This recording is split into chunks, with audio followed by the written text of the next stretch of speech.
start, I call this meeting to order. This meeting is called to order in accordance with the Open Public Meetings Act.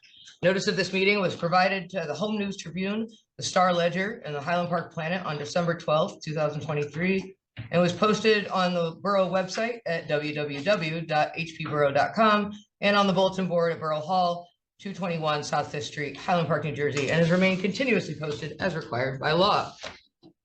Pledge of Allegiance, are we doing that? You're supposed to, apparently. Diane, can you lead us? I pledge allegiance to the flag of the United States of America and to the republic for which it stands, one nation, under God, indivisible, with liberty and justice for all. All right, so roll call. We're going to start doing that too. What are lost the list? HP, I'm here.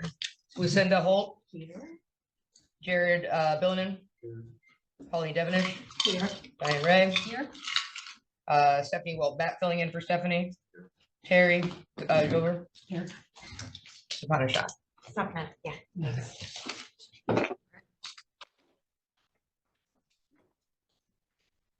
Okay, so first order of business is certification of the annual rent increase for 2025. We have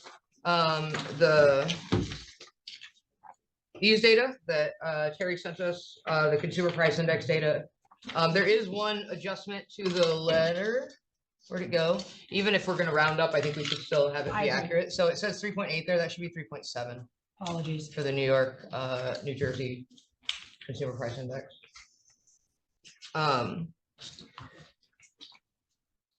Everybody's looked over these ahead of time. I don't think it's same data, but with wage increase, average wage increase too.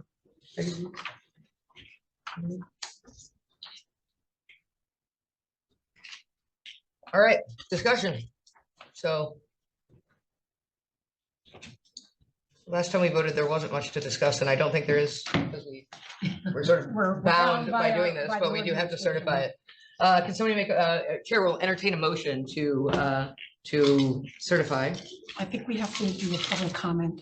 No, public comment first? Yeah. All right, cool. Hello, strange people. Public comment on this is on the how we calculate the maximum allowable rent increase each year as the ordinance is now. We take an average CPI, consumer price index for New York and Philadelphia. We have 3.7 for New York metro area and 3.4 for Philadelphia, which comes to 3.55, rounded up to 3.6. Yeah. And so we don't have much to discuss, but if the public would like to comment, sure, go on. You need to come up to the microphone. And state your name. State your name. Hello, my name is Karen Kelly. I sort of have a question. So if I read correctly, the calculation is half the average CPI for New York and Philadelphia +1. Could I ask for a clarification what the sort of logic behind the +1 is? So it's 3.4 plus 3.7, which is 3.55, and we rounded it to 6 because we did last year. I don't know that we have to do that though. We could actually just publish it at 3.55. I like that better, to be precise, especially because it's at 5 and not. I just submit that if the sort of reasoning behind the formula is more or less arbitrary, I'll yield to that we might also kind of arbitrarily choose to use a lower figure. So how was the decision made? Can I yield to you, Matt, on this one? You can, but Terry, I think you might have. One suggestion I might have is we've started doing this at council meetings, and we should have mentioned it to you, is maybe we get all the questions from the audience Oh, and then that's a good idea. and cycle through, and then we'll double back on your Are we going to question. remember the questions? I write notes. I do. So why 3? Why this formula? Okay.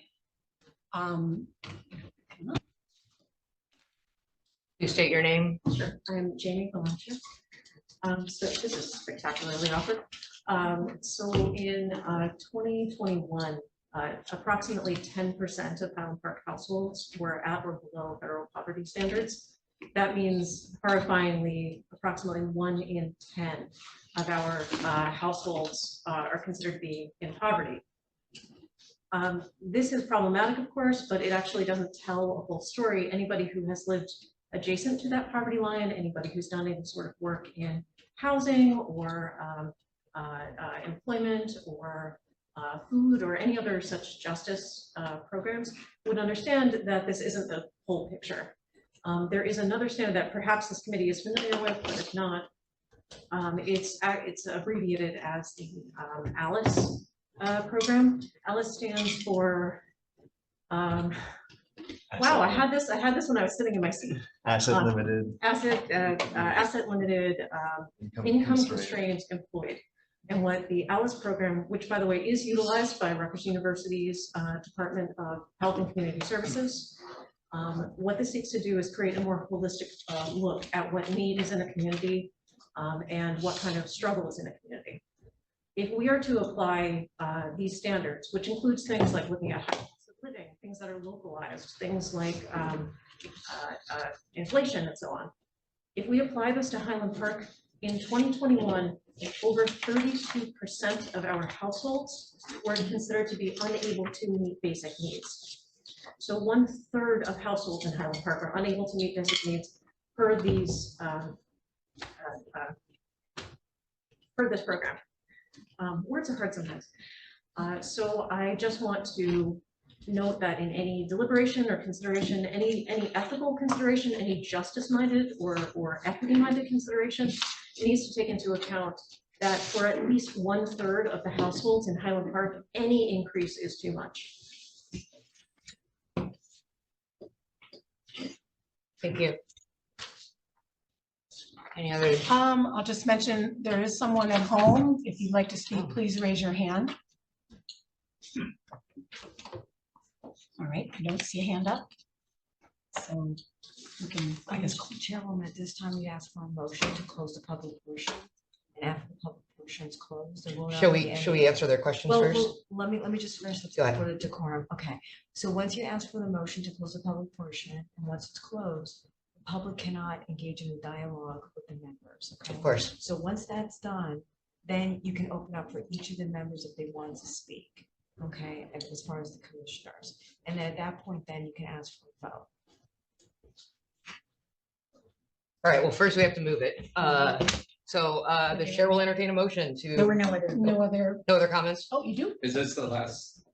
There's This is another the public comment. at the end, Yeah. yeah. This is about the. The other one will be after we've discussed everything though, so This one.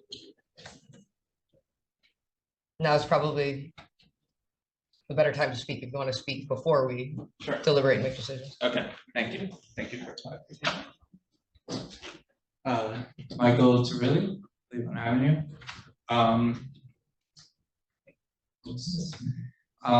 So I'm a graduate student at Rutgers University. Thank you for having me here to speak today.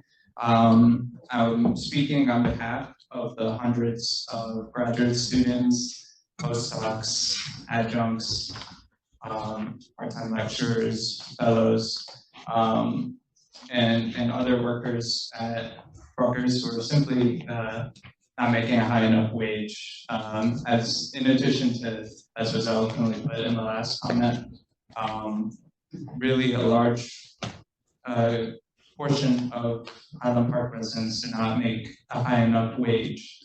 And it's well established that that wages have stagnated in relation to consumer price index or other measures of cost of living.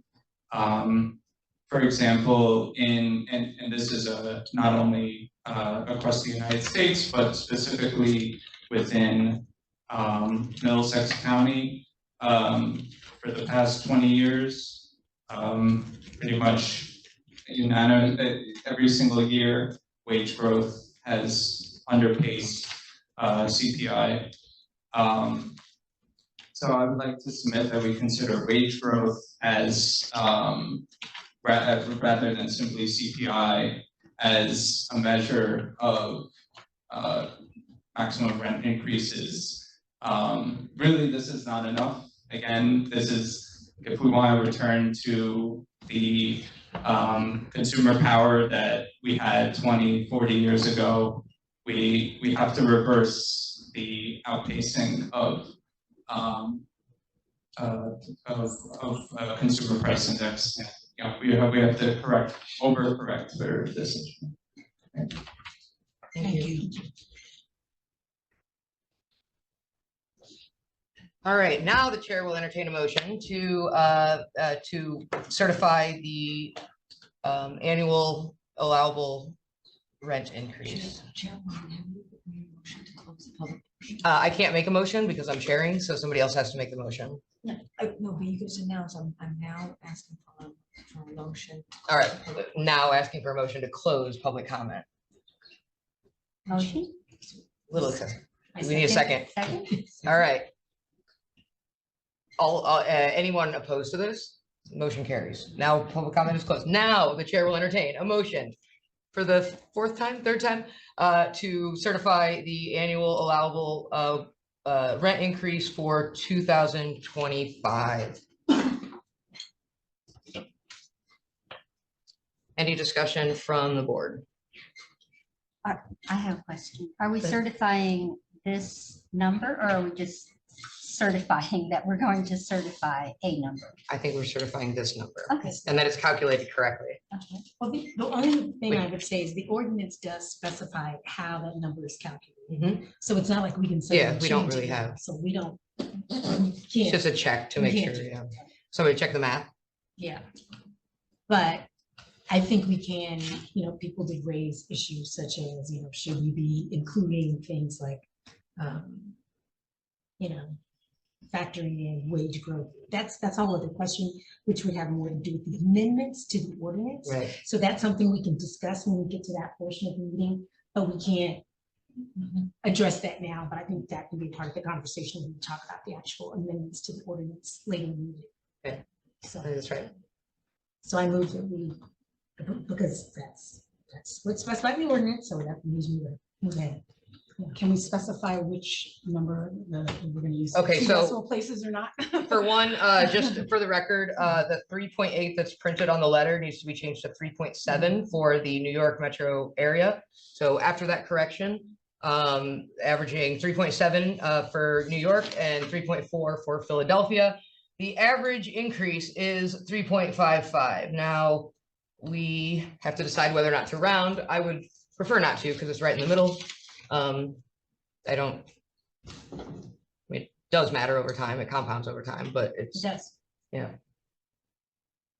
Chairwoman. Any if I- objection? if- Yes. If I may recommend, you can make a motion to ask, each person to what, because right now we don't know which commissioners feel that they should be rounded up or not. So you can do a first motion to see if anybody would vote for not rounding it, and then a second motion to see if one of them passes, that's the one that you're gonna end up. We could do it with motions, or we can also, since the floor is open, just have people share their, 3.55, I think it's fair. yep. Jared, I prefer to keep it consistent with how it was last year. Diane, I'm okay with the 3.55. Colleen, I would be okay, but all three things to me are not lining up when you go to 3.55, and I feel like that's why they hold on, rounded maybe it's it, really, because we have did we use the 3.8, calculator? 3.7. No, 3.7, yeah, 3.7 and 3.4. 3.4 and 3.6. Oh, that's the No, average. no, no. That's the, There should be a line. Think of it there as a line there. The average is 3.6. Is that? 3.6. Okay, Yeah. well, then round That's up the to three, that's what, 3.55. So then I can go for Dumb 3.55. Okay. question, but did you said, why was it 3.8 here? It was just a mistake? I think it might have been. I apologize for that, because as I, Where does it show? if you look So- at this number here. it's at the very top here. And then it's also in the data, if you download the, So we jumped to August 3.7. and it's on my table And here. that's what you go August to August, is that? Yeah, right? I really apologize for that confusion. I don't know what happened. I mean, they released the September update so that, but it might shift it slightly, but I don't, I mean, what do? we're let's using these go numbers either way. consistent. Did last year, did you do August to August? Or- We did use September, but that was because our meeting was late. So the September data wasn't available when I did the Let me ask you, calculation. what does the ordinance have when you're supposed to? It has one we have to certify by, it doesn't say what Which months? month I mean- we had to use. I think, I don't care what month we use, we should probably keep it consistent year over year over year. We will have This to is, change. this is third quarter to third quarter, I think is the, Is that? yeah. I mean, this is, so it's like, it's a fairly standard cutoff point. Okay, well, then August, the end of August is the end of the third quarter, right? Mhm. Mhm. It's fine. It's consistency is the best. All right, so Pauline, 3.55. 3.55, so I'll abstain. 3.55. Now you gotta vote. Now we gotta vote. All right, so this is Procedure, but. yeah. Now taking, we're now voting, closing the discussion and voting on certification of the annual allowable rent increase for 2025 as 3.55%. All in favor, aye? Aye. Or Aye. do a roll call for this? We have to do roll call for Probably this? not a bad Then idea. each person just get their votes. Yes. Right, but like not all motions have to be roll calls, but this one's important, so we may want a roll call to know how people voted, Yes. to record it. Yep, all right. Can I have that back? Sure. I mean, I know your names, but I want to make sure I'm being clear. All right, so motion. All right, I would not like to vote first. Lucinda Holt. Aye. Okay. Jared, Billinan, It's pronounced Billanen. Billinan, Thanks. sorry. I, Pauline Devonish, Aye. Diane Ray, Yes. and I'll vote yes. Motion carries. It was unanimous. All right, next on the agenda, approve the meeting minutes. Did everybody have an opportunity to review them before the meeting? They were just sent out, but it seems that at least 3 of us or 4 of us had an opportunity to. Yes. Mhm. Jared, were you able to review them? If not, I have them here.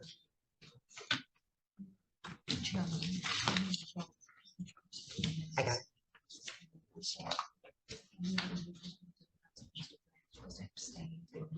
I'm half deaf, so I can't hear a word you're saying right now. Sorry, I'm sorry. It's okay. I'm trying to read your lips. Oh, I'm sorry, I'll speak on that. So, for each of the minutes, once they've been reviewed, we need a vote for each of the individuals that we were mentioning, for the roll calls, whether you want to get each person or not. So on this one, you're gonna have to ask.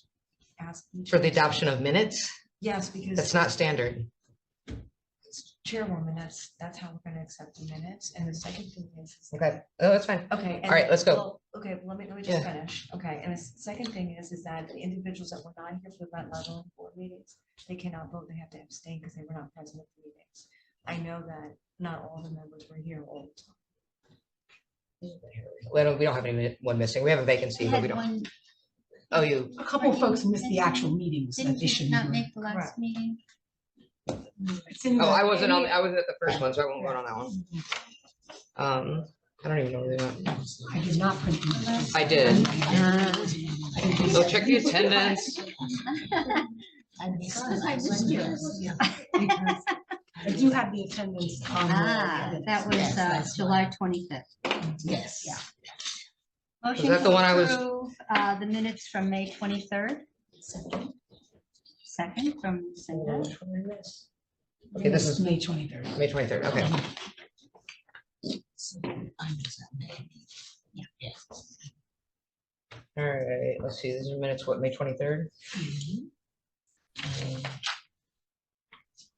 All right, I will abstain. Lucinda Holt, Approved, yes, I approved them. I was. Jared Blannon, I approve.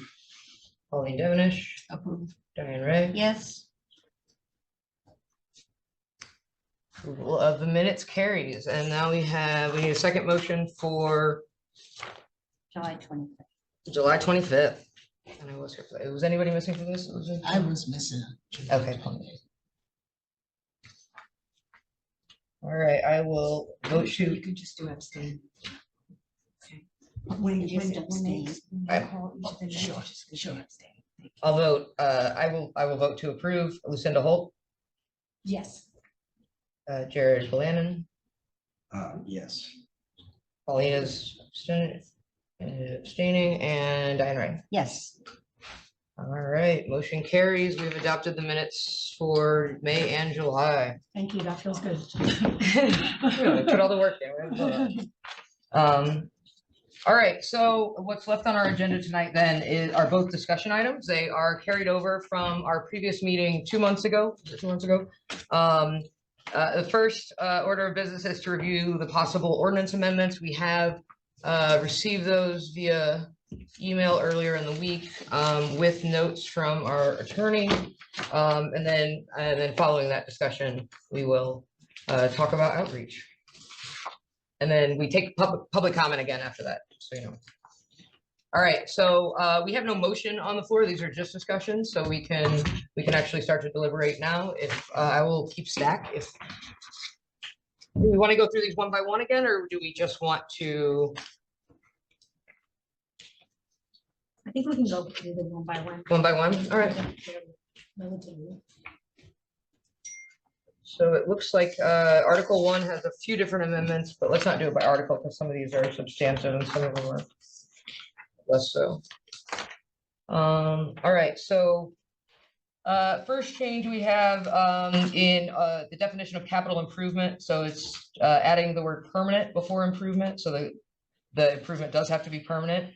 I think the one that's probably the most like substantive change here is it used to say capital improvement was defined as any permanent improvement, addition or alteration of housing space or equipment that provides a new benefit to a tenant or or adds value. And this is the part that's being added. So the original definition just had to provide a new benefit to a tenant. This adding this language would suggest that even if it did not provide a new or provide any additional benefit to the tenant, that if it added value to the home, they could still apply for capital improvement,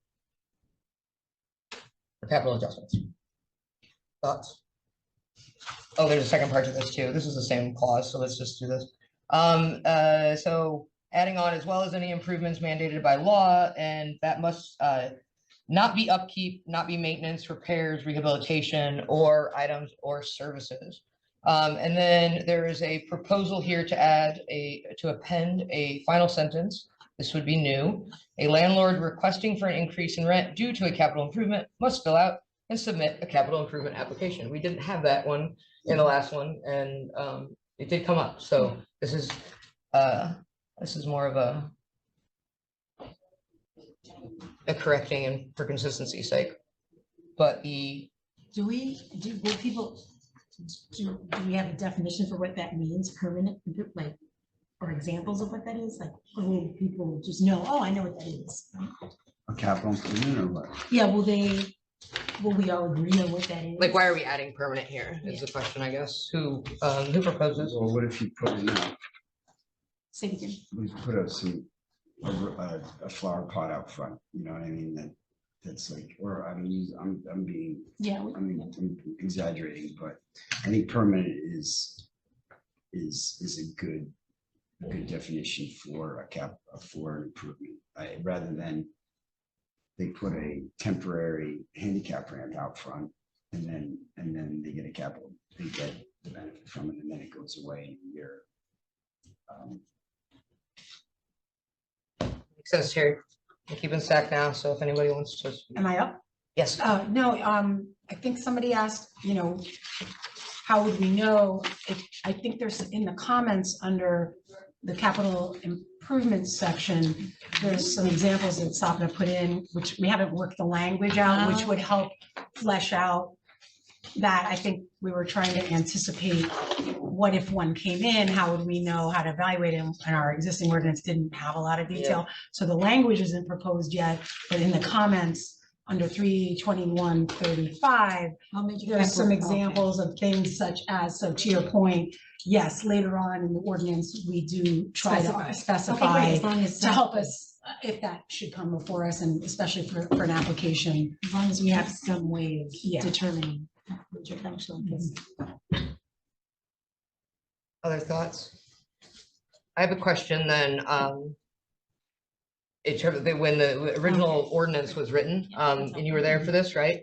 Was there any discussion of this? Like why, I'm concerned specifically about the part where it used to be defined as anything that added benefit, like it was a requisite, right, for this, it had to add benefit to the tenant. Right. And then now it's the and or, which means it could be either, both, but or either, or adds value. And the value, I think we can assume here is implying for the homeowner, right? Because that seems to be the most obvious implication of what value means. So this is changing, kind of a substantive change, allowing requiring that it benefit the tenant versus just adds value to the home. Is this something that was like left out on purpose, or is this something that would just maybe just like? I think this is a cleanup. I don't think this Cleanup. was left out Okay. on purpose, right? Terry? And I'll be honest, Sapna, I think you suggested that language. I don't know if you want to explain your thought on that. Yeah, I think it's fine then. this is a standard capital improvement definition that has been used and is accepted. And so, and under the statute and case law. So that has been what and it is a cleanup because, in order to have a fair shaking of both of these applications that may come forward, you have to make sure that we define it properly to assist everybody in that process. And for the rent leveling board to assess what needs to get done. Point of inquiry then, does this mean that, so when we define this, once we actually get these applications for the capital adjustment, say we have one of those, and they have to meet that standard, that it's a capital improvement, and we've defined that, this would mean that they could potentially be raising the rent of tenants for an improvement that did not benefit the tenant. Because it's the or part here suggests that if it adds value to the house, but maybe doesn't provide any benefit to the tenant, if we are defining it as a capital improvement, does this then mean that they would be eligible for a capital adjustment? I'm going to venture an answer to that, but someone else can pipe in. There may be capital improvements that are required for the house to be functioning well, and maybe Jared, that, I guess I would argue probably it would benefit a tenant if the roof got redone, Right, or, that's what I something was like gonna that. So I think that's the spirit of that, and it's raising the rent, but it's a surcharge for a limited period of That's time. correct. That's correct. It's Terry. not going to forever. compound the same way. It a doesn't rent direct, increase. the tenant may not have a leak in his or her apartment at the time. So when you put a new roof on, we still don't have a leak. So there's no direct impact to the resident at the time, but you're still improving the living situation of the building. And I guess you're adding value because you're putting a new roof on. I mean, you're definitely adding value. The question is whether or not, if it's something that doesn't benefit the tenant, that they should be then. Yeah, I guess I tend to agree with Jared that an improvement to the building is going to benefit the tenant. I'm trying to think of what improvement would not benefit the tenant. Chairwoman, if I may, once we get to the capital improvement application. talk about that. process a Yep, little bit that works. later, There is a process and there's some examples in there that may benefit the commissioners once we get to that point. All right, any other discussion on this clause? Very good. Okay, so the next proposed change is for the definition of hardship increase. The original said defined hardship as a situation wherein a landlord's net operating income shall have decreased below a just and fair return. A just and fair return formula is set forth in Article 8 of this chapter. A landlord requesting for an increase in rent due to a hardship must fill out and submit a hardship increase application. So this is just adding process that wasn't there but already in place.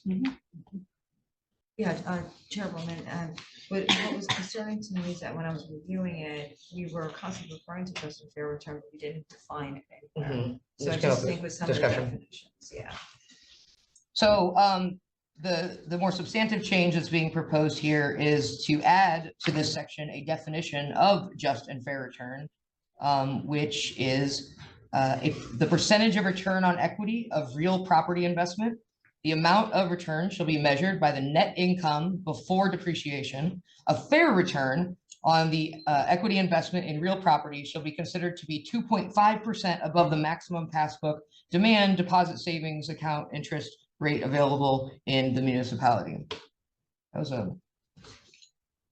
So it previously was not defined, and this did come up, but I think that this wasn't.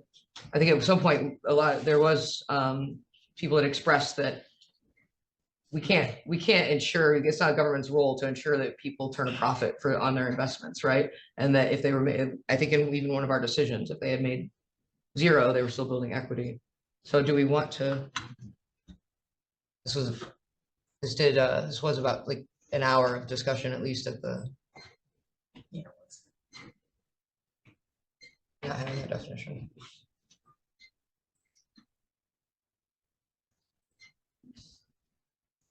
Are you, I'm sorry. Go ahead, Diane. Are you asking if we think the 2.5% above is a fair? It's or whether or I'm not, not sure. yeah, no, I don't know one way or the other, but if are we gonna define it as it's undefined at this point, like we just decided what was fair without You any have to calculation. define it. I 'Cause think more definitions the better, yeah. Don't leave it up to. I think definitely having the clarity there works, and mess with the numbers later.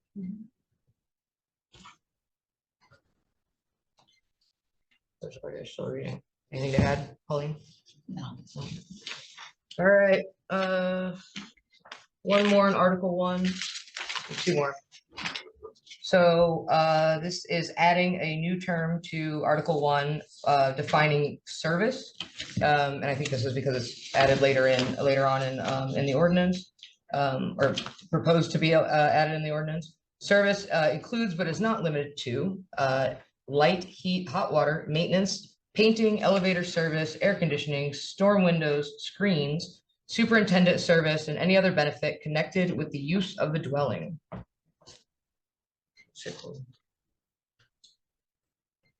Discussion. Anyway, all right. And then the next would add a sentence to substantial compliance.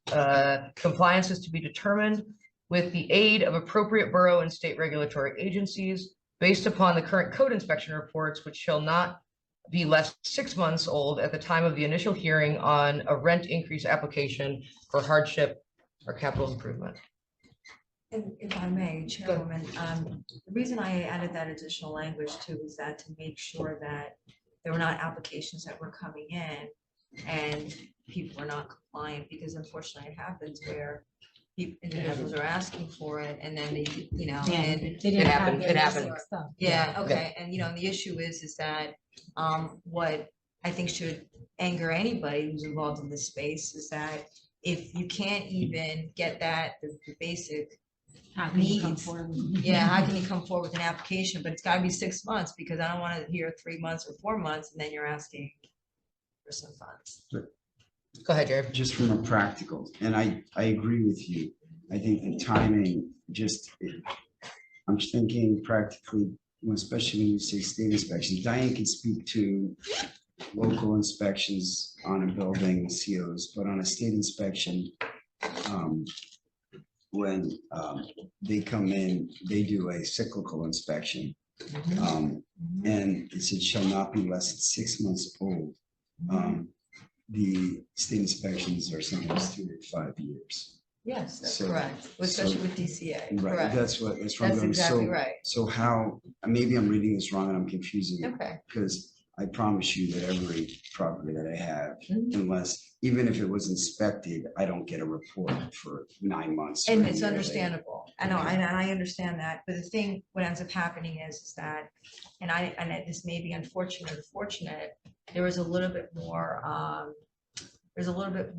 expectation from, unfortunately, property owners, right, when it comes down to TCA, because they have the knowledge of it. They can organize themselves in a way that, okay, I know that DCA is gonna come, let me kind of be on them to get it. In some towns, as you know, the DCA inspector is the same inspector that works for the town. Sometimes they do On a both of these. couple, yeah. it's Yeah, happening okay. more, So knowing that inside information, I'm looking at the benefit of doubt to say, okay, the tenant's not gonna know that, but the landlord should, and it's pretty standard that 6 months is the time period. Knowing the fact that this is the way the state and the local federal regulations work. So again, maybe I'm just not understanding. So if I hypothetically, I came and I had a hardship and I wanted to Correct. comply, and then I came and I had a building here that I wanted to apply, and then I came with all my up-to-date, my municipal Yeah. inspections and were done and they're up to date. But then I have this, my DCA green card inspection, Yes, which correct. it's a 3, now I think it's now a 3-year or 6-year or 7-year. And so most of It's them is gone- 5 years. And then they've gone to Right, 7 that's correct. actually now, and but it was inspected 4.5 years ago. Am I out of date? No, here's the thing, right? Okay. Highland Park is right, like everyone's very nice here, right? So they're gonna have a conversation, but also then you have to make a decision. If that's the situation, oh, okay, I'm at 4.5 years. You know, I got DCA coming up. Can I just wait 6 months and then file the application?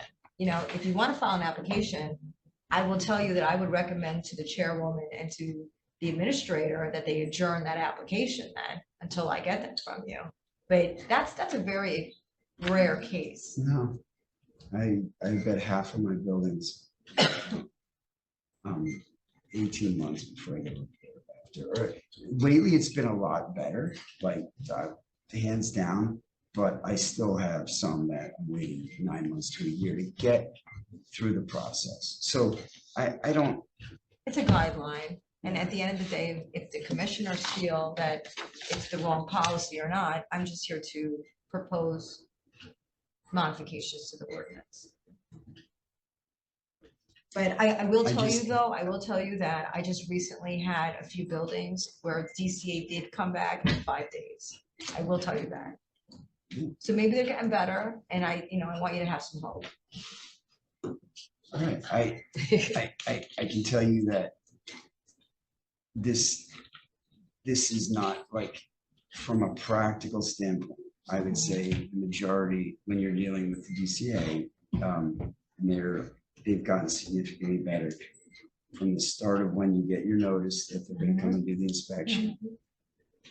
I would say 75% of my buildings get through without having a problem. Every now and then there's a smoke detector, whatever it is.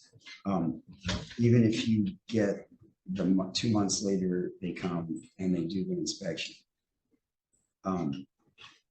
It's usually another 3 to 4 months on average before you get your green card. I know that Terry wanted to say something. I don't want to, Go I ahead, don't have Terry. a comment, I have a question, because I don't think I understand this one now that I'm hearing your conversation. Okay. I thought I knew what it meant. Okay. Does this, if I was reading this as a layperson trying to implement this ordinance, which I may find myself in that position, is this mean, I'm gonna put it in my words, that Jared's coming in for appeal, follow his thing, he has a hardship appeal or whatever, he's well within his 5-year DCA period. Does that count as he's compliant? Or are you saying he has to No, enable no. a new DCA? No, if he's It's okay okay. with DCA, If he's in his okay. DCA window, He's okay. he's good. He's See, this okay. reads like it can't be Yeah. more than You're 6 missing months. what- That's and right. maybe I'm Maybe I'm not not understanding. communicating it That's well. Exactly. So chances are, my inspection came up, I had a 5-year or a 3-year cyclical, okay? It was due, let's say, in August. Typically, I'll get a notice from the state in July, practically, that says your cyclical inspection is due in August. We will be notifying you. We don't notify them, they notify us. They make that very clear. Yes, they do. Okay. 9 times out of 10, it never, and it never, it's never, okay. There's always a gap where I'm waiting for the inspection and I'm 2 months out of my green card's expired. Yeah.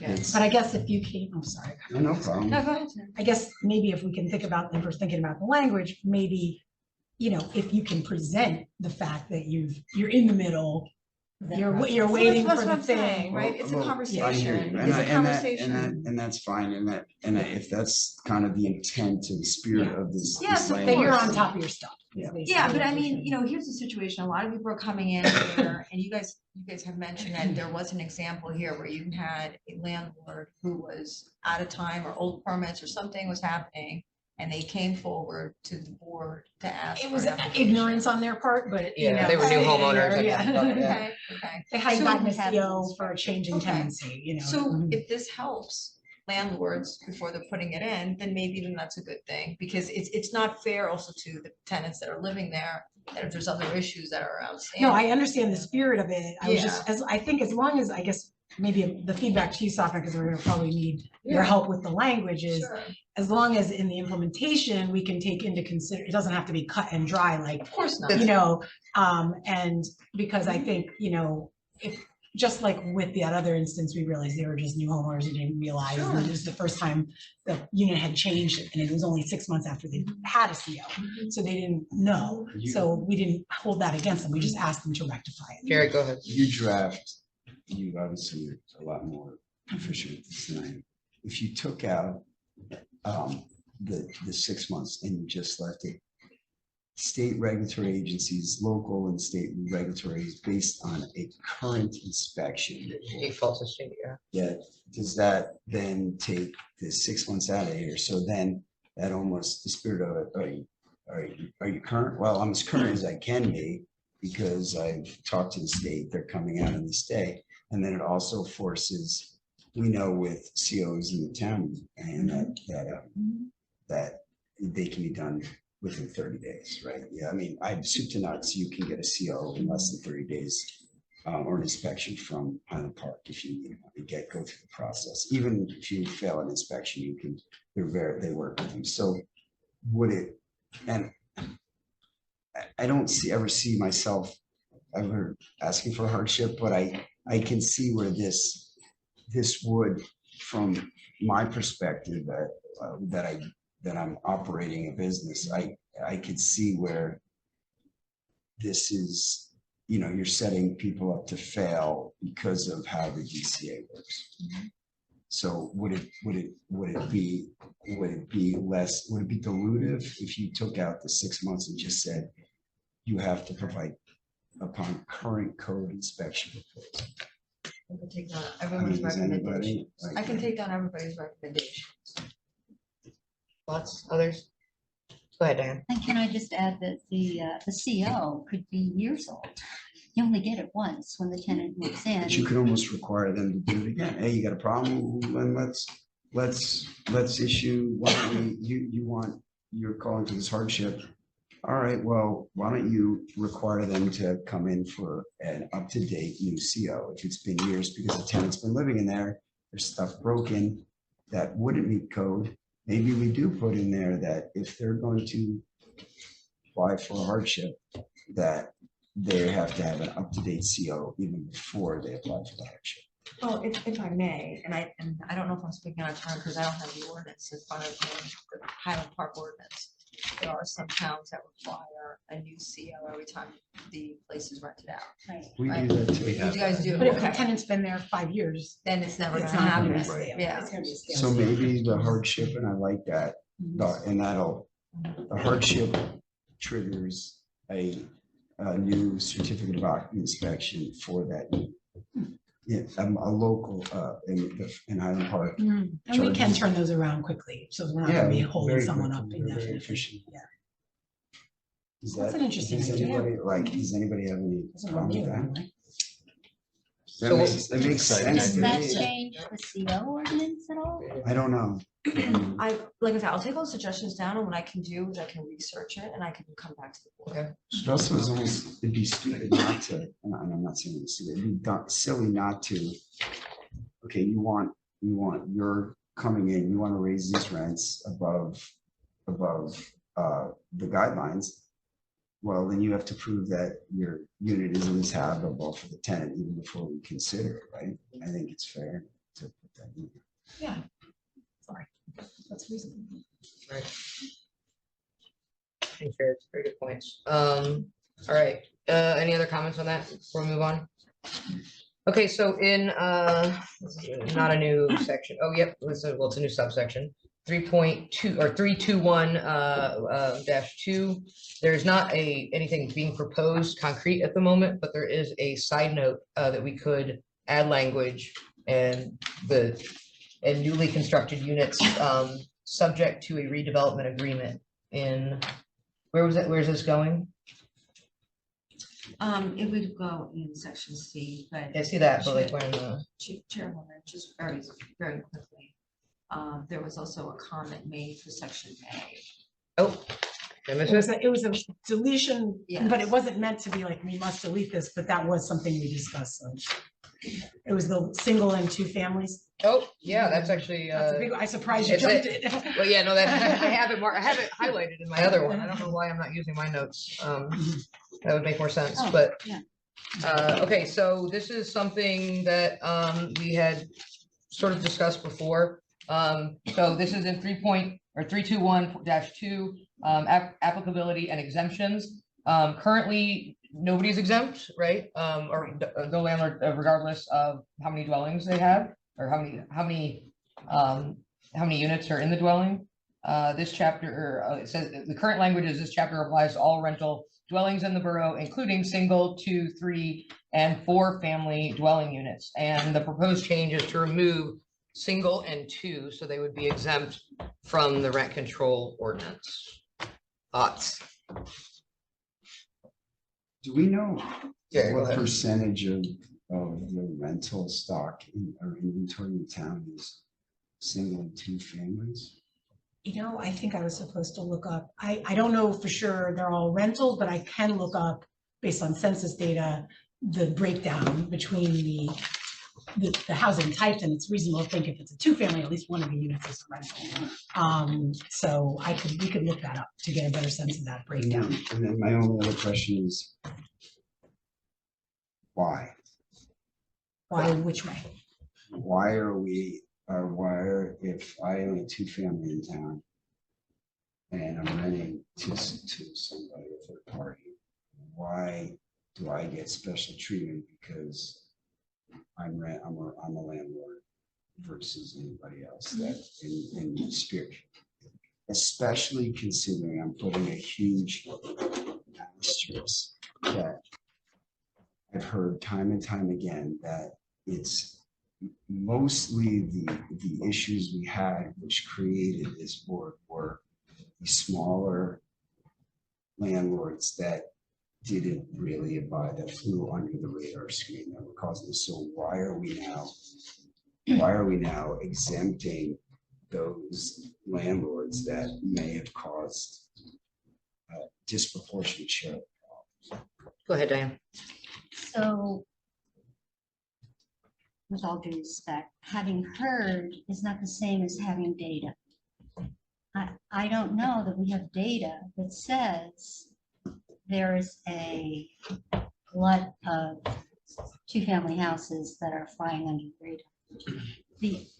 I think they should be exempt. However, I would amend that to say owner-occupied two-family houses should be exempt, because we don't know who has a basement apartment that they're renting out in a single-family home.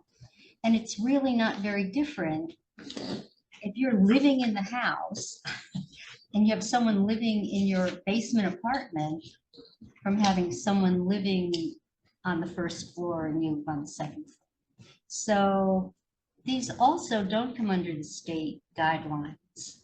They come under the local ordinance. And we don't really have the data, which is something, honestly, I have been kind of looking for.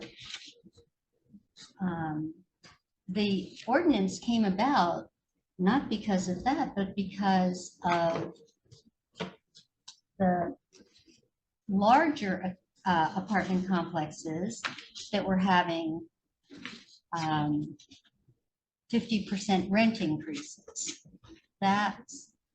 It wasn't about, it wasn't people coming in saying, And I know you said last time you heard this, but, Well, Doug Sipos, well, and I've I had don't care. He conversations doesn't even work 100 here anymore. times that like your biggest problems and maybe you may not, you don't recall this, or that the inspection department, as inspection department, a disproportionate of the issues were with the basement apartments or the 2-family apartments where they weren't regulated the same, and he spent a disproportionate amount of his time trying to figure that out and get his arms around it. I would like to see that data. But I would like to know why 2-family, okay, single family rentals, I don't know, they're a house, it is what it is. Why are we exempting landlord rental properties? Like I don't, somebody articulate a good rational reason why, if we're going to do a broadband rent, enforced rent control and everything here that I'm spending my time here doing, why are we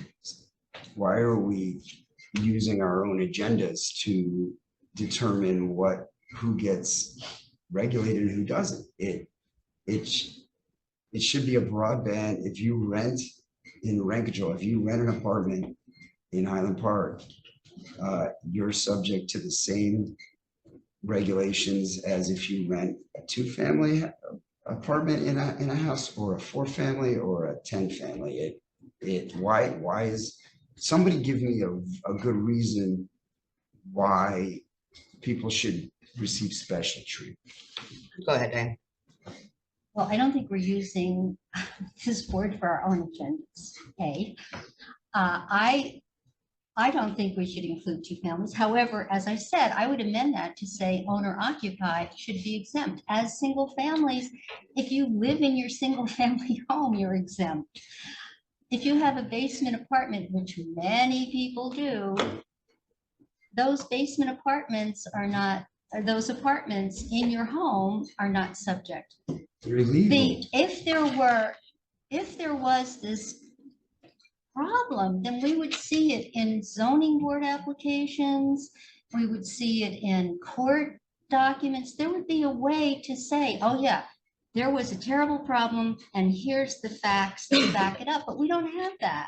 We have what somebody told you. I'm one person and I'm going to vote that nobody should be exempt.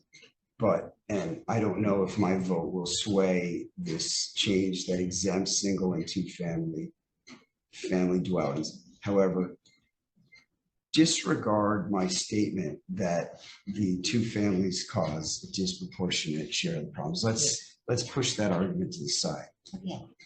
Why should 2-family units, and anybody that is a landlord in town, why should they be exempt from, if they're operating a business in a similar fashion to anyone else in town, why should they exempt from rent control?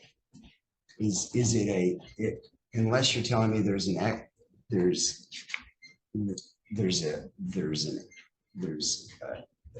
they rent to like a lower income family and there's other reasons, or I don't even know. So do me a favor, tell me and sway my vote the other way, why 2-family and single family rental units should be exempt, and forget my argument that they cause a disproportionate share.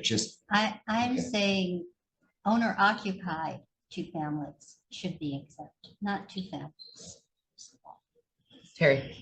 The one thing I just wanted to remind, and I know you guys know this, so if it helps you not take this to, it has to go through Matt or Stephanie to the committee, so whatever consensus-based recommendations this board may have, or even things that there isn't consensus around, I just want to remind you all, okay, you were talking about voting on things, so I just want to make it clear, this body doesn't amend this ordinance. It's the governing body that does that.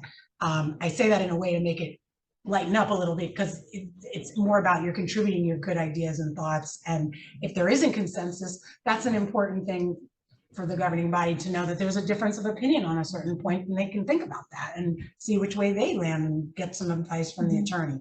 So just remember that. I'd say that as much for the audience as you guys, but you know, this is, you know, but I appreciate, this is a really interesting debate. I'm not weighing in on that right now. I'm just offering that as a reminder that, you know, hopefully there'll be some consensus items that can go to the council, but even if there's some disputed items, that can also be considered as well. Yeah, that's what it sounds like here, but I think we're capturing the discussion where there's a Feelings. difference. Yeah. So then that can be included, you know, then this goes on to the next step. in the So process. ideally, what ends up happening at every rent leveling board meeting is that there is a set of resolutions that I will produce. For example, there was a resolution today earlier that you guys had a vote on, not only on the minutes, but on the increase of the index. So what ends up happening is that there would be a third resolution on what items you recommend or you don't recommend for change. But and I understand that, you know, people want to be deliberative and they want to have a discussion, but as Terry mentioned, there has to be a conclusion to it. And you know, for me to draft a resolution and make a decision as to what you voted on, like for example, you know, there can be almost a informal vote to say, hey, I like to recommend this change to, you know, people not having frogs in these rent leveling boards, just an example. You know, I'm going to put this in the resolution, and that would be the recommendation to get followed up by the liaisons with the council. That helps guide on the conversations. The comments on this. I had one, which is I think the absence of data actually supports the applying it equally to everyone. In the absence of knowing that they're different, then or how we should apply easy is it to reconcile the percent of residents that in town that rent in 1 and 2 family and 3 family, or 1 and 2 families, and then how easy is to reconcile. Does, and you might know this, does the town, the housing board, have a record of violations, and that you can easily go and say, okay, there were 15 violations last month, 4 were only 3 were single family or 2 family, and 20 and 15 or whatever were larger properties? Is that in the database that? Jared, I haven't worked there in 8 Okay, years, well, you know so what I mean? Like, I have no idea what's going on.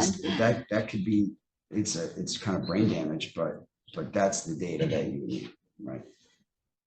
Sounds like a lot of work. Because we don't have perfect data. You know, I mean, and even no, that's just it. Even if you had you'd have the ones that were filed, which is a different subset. That's not like, that's probably not a very good sample of the population, because there are people who are less likely to file violations. I would say that people that are like international scholars, we have a lot of international scholars here. We have a lot of international grad students. People are way less likely to assert their rights when they're in a country that is foreign. And so given that we have this community, you know, these members of our community, that I think they would be less likely than the average person. It's more, yeah. What I'm asking for, and so those data would only show who filed a complaint, not who was. Well, no, these aren't complaints. This is the CO inspections and the call and the complaints from. So there, when an inspector goes and inspects a unit, there's problems with it. The inspects a unit, and maybe there was a record of. It doesn't matter. I do know that bigger buildings, and it's not that I have agenda. Like my properties here are under rent control regardless, but I look at it like, okay, I do know that I owned a bunch of 1 and 2 family houses on Gilman Street in New Brunswick. For the most part, I don't own them anymore. I can do whatever I want, because half of that stuff flies under the radar of the town, because the town has to focus on the big tomato, or whatever you want to call it, and a lot of the stuff goes under the radar. And maybe it doesn't happen here, but you're less likely to be regulated or under guidelines when you're and do something wrong when no one's watching than if you know, that's just human nature. And that's, so I don't, and that's on top of the fact that I don't know why we wouldn't be holding the same standard to all rental properties in town. That's it. Good points. Any last words on this? All right. The next one, oh, there's a little I'm licensed sorry. in there. Let's see. Yep, I do have go a ahead, question. Diane. All right, you got it. What about if someone has a basement that they can rent out, an apartment in their basement? Should they be, and they live in the Is house? this a legal apartment? Or Yeah. It's a two-family then, right? No, they have like Then it has to be space legal down apartments there and they inspection. rent out a couple rooms. They're renting out rooms in their house. Should they be included? No, if you're renting a spare bedroom to someone, to your kid, who Puts I to the wish I side. could do. I mean, they're older to start paying rent. Then no, Diane, but that's not what we're talking about. We're not talking about someone lives with you and gives you $100 a month to live there with you. Do you know what I mean? So I have a question. What is our point here? I am noticing that we are talking about, okay, I have a son who lives in my house. He has his bedroom, but he contributes to the family living because he lives there, he eats there, he does everything there. So in my estimation, he is not a tenant. He's not. He doesn't have a signed lease. He's my child and he lives there. So what I want to clarify is, are we talking about under the radar? Landlords not saying I'm No. renting, so I'm not These are all sure. registered. So why, rental units. so why aren't we saying dwelling units and or just saying single, two, and adding it to the rest? I'm not sure why we're leaving out single and two family. That's the my question. That's my, I don't. That's the get same that. conclusion That sound that like- most you sound everybody like else will Jerry. come to. Yeah. And we're I'm not doing trying that. to be him. I'm just Right. trying to That's figure fair. out, because there's one thing for the example I just gave. And there's another thing if you're renting a property. So I think, I'm not sure, like, I'm a little, Diane, you're absolutely Mixed right. up. If it's not a registered dwelling with the town, right. you're not gonna be filing for. For you're gonna- all the You're stuff, doing whatever you want so- anyway. And that's kind of what I was saying, that if it's not registered, they're doing whatever they want anyway. Right. But if you're renting a basement and then do whatever you want, because it's actually, but if it's registered with the town and it's a unit, then it Then should it's a be. unit and it should be under the guidelines. same guidelines. That's what I'm thinking. I don't know. I think the rest of us agree with that too. Cindy, go ahead. Oh, That's what I Matt, was sorry. Chair, I just want to, not to try to sway anybody, but I did just want to weigh in. If we are considering, I mean, owner occupied is a homeownership model.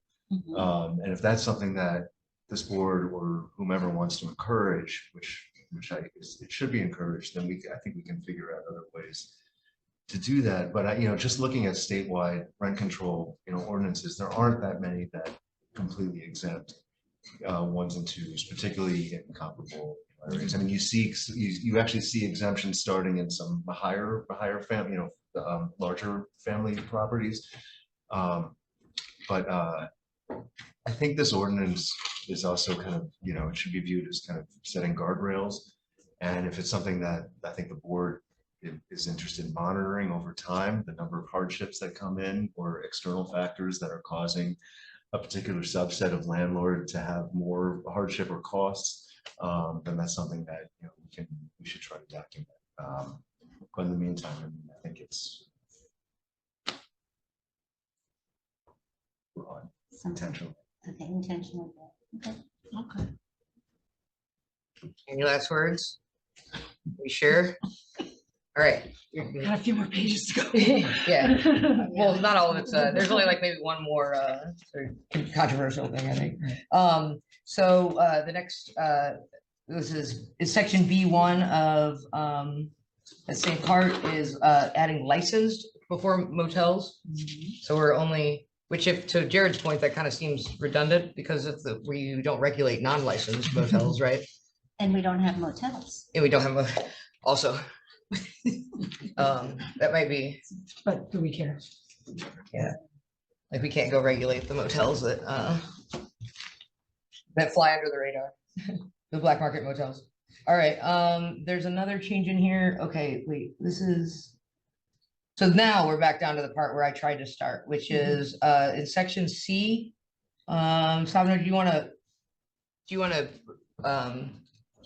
explain what we're considering here? Yeah, so on our initial, one of our initial meetings, I remember you had asked a question regarding. Speak up, a new- In one of the initial meetings that we had, one of the commissioners, you had posed a question to Terry regarding a complex, and that was subject to redevelopment agreement. So I'm just, I just wanted to just include all the commissioners' comments if that was a concern. If you feel that doesn't need to be there, we can eliminate it as well. But I was just referring to our first meeting. Quick one on that. Oh, sorry, Terry. I'm not a big fan of this one, only kind of sound like some of the other, for us, the other items is that it feels unnecessary in that if they're exempted under the later clause about being new construction, Then why why do we need to have a new clause to identify them when they're gonna be exempted under whatever that state statute is anyway? For newly constructed. What section is that one? It's the one in NJSA D, for 30 years following completion of construction. It's the next clause. So theoretically, there would be new construction and they would be exempted anyway. So it just seemed like, do we need to specify a difference between redevelopment, new construction versus just somebody who decided to own a property and just put some new houses up on it or whatever? That was. But I thought the issue was that during the process of talking to developers, if they could come to some sort of agreement, they would somehow be. Oh, I didn't know. I don't Or remember maybe that. But yeah, this note seems redundant. Because I think if they want it, well, I guess maybe you're right. If it was in a redevelopment context, we could Yeah. negotiate that. Right. I'm fine. Well, having it in, does it create ambiguity, or is it, like, if you leave it in and everyone knows that these redevelopment agreements are gonna be subject to different guidelines anyway, does leaving it in? No, we'd be adding it. It's not in now. It's adding it. So here's the thing, what it's a lot of the ordinances, sometimes there's a lot of definitions and on some ordinances are not, right? And as I mentioned, the commissioner had brought that up.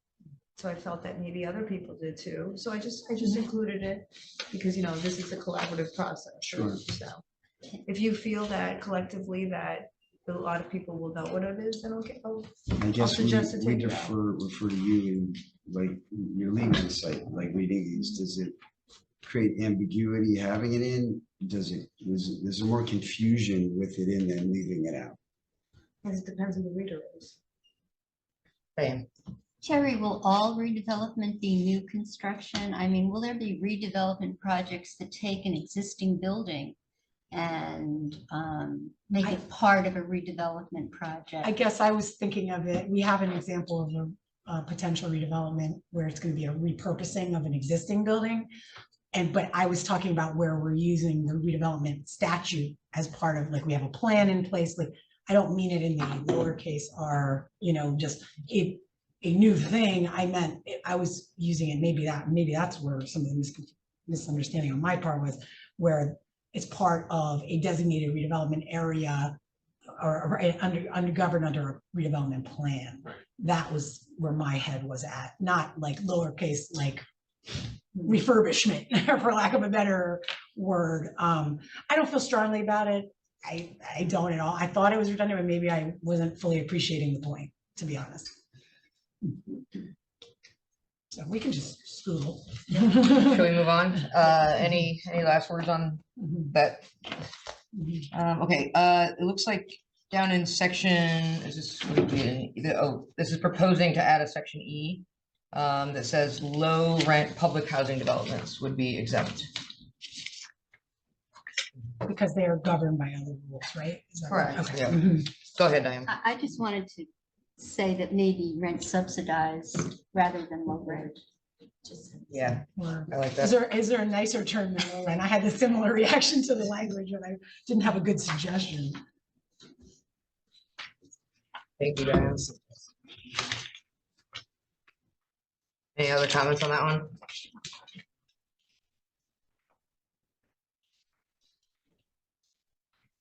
Oh, we have one.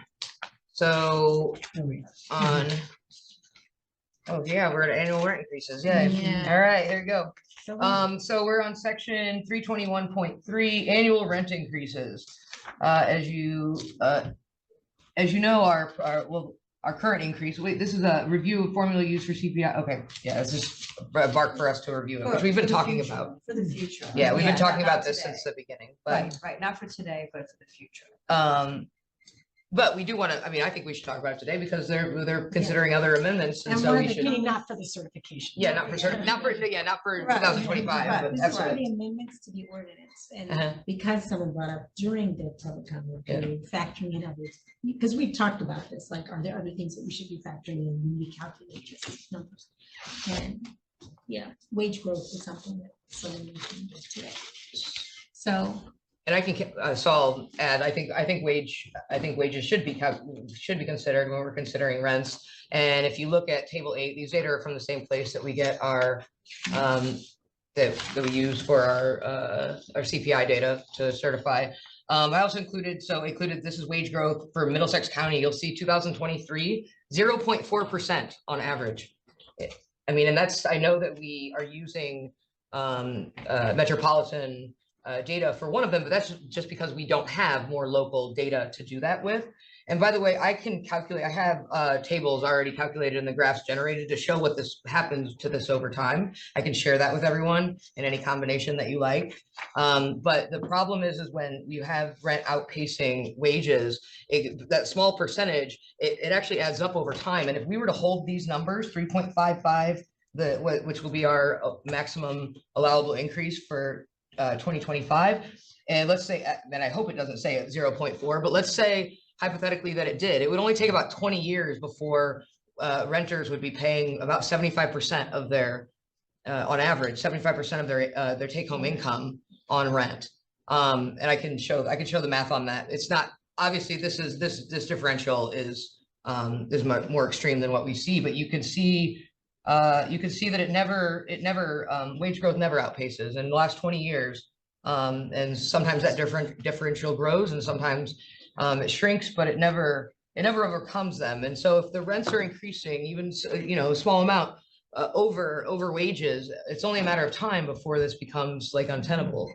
So I think I don't know how we would calculate it in, and we can talk about that. I think that's the question. But I think that we can't just consider like how much, we can't just consider the price index, which is from the landlord side of like their costs and what relative to the market, but also the community that lives here and their ability to pay. And so, by the way, I did also pull up data for Middlesex County for average rent and average annual income. And so based on the last census or one of the surveys that was done in 2022, it was about like 94 something, which came out to about, let's say take home rough estimate, 5,000 a month, and 2,000 a month was, I think that might've been statewide for the average rent.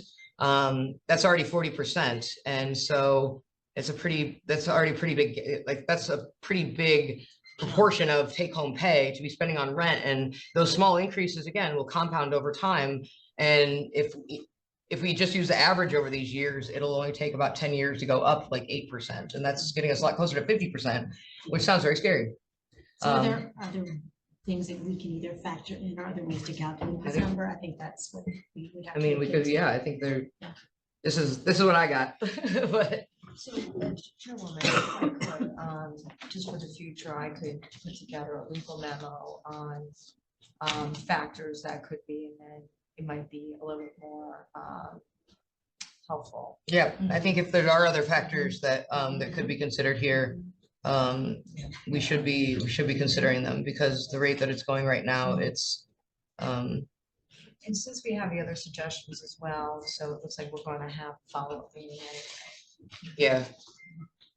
So shall we, any last comments on that? Oh, Matt, I go would ahead. just, I just want to, I mean, it would be good to kind of dive more into these numbers. One thing that concerns me is the fast increase of household income in Highland Park, which was also one of the things that kind of precipitated rent control, is that our average household income has increased significantly in the last few years. So that's also something that could, you know, put upward pressure on the rental market for higher rent. So that is so while average wages here have been, you know, I'll use the words relatively stagnant, we have seen a considerable increase in household income in Highland Park. So I'm not sure how that, you know, should factor in, but certainly it is something that's going to put pressure on the rental market moving forward. Can we get data for the local data? I was able to get county data, but Okay. not, I think that's probably important to consider, and also like where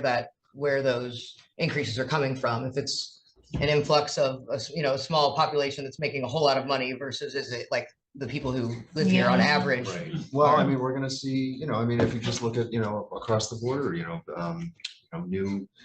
new innovative transit development coming, you know, with major industry, you know, into New Brunswick, that's going to impact Highland Park, and that's going to drive our household incomes up. Yeah, So does this mean at the next meeting, we're gonna have this discussion about like, particular data? but maybe some, Okay. yeah. We're clear about what let's they not try to get the data out ahead of time for everybody so they can look at it, and then we can Okay, talk great. about what we want our recommendation to be for how we might adjust that equation. And this is something we've been talking about the whole time that we've been here. Remember, day one, we came in and had questions about how it was calculated. We've had the same questions. Right, as some and of the it audience suffices, members. but it's like, what can we do to make this a little bit more tailored to the community that we're implementing it in? Yeah. That's good. All right, where are we? Which one was 3? Do we have more in this section? No, that was already there. So it looks like the next one's vacancy decontrol. Is that right? Yes. All right, so this is 321.6, section C, adding the word, wait, no, we just highlighted that, so it's not an addition. So it looks like we would add an individual subject to any harassment. Oh, this is the thing that Terry was concerned about, which would like put her like in charge of Put in the middle of the harassment police complaints with jobs, the yeah. court. Yeah. So this is correcting for that. An individual subject to any harassment may file and it's taking out the borough administrator. So don't go to Terry if you're getting harassed. File a complaint in the municipal court of the borough for any violation of this chapter.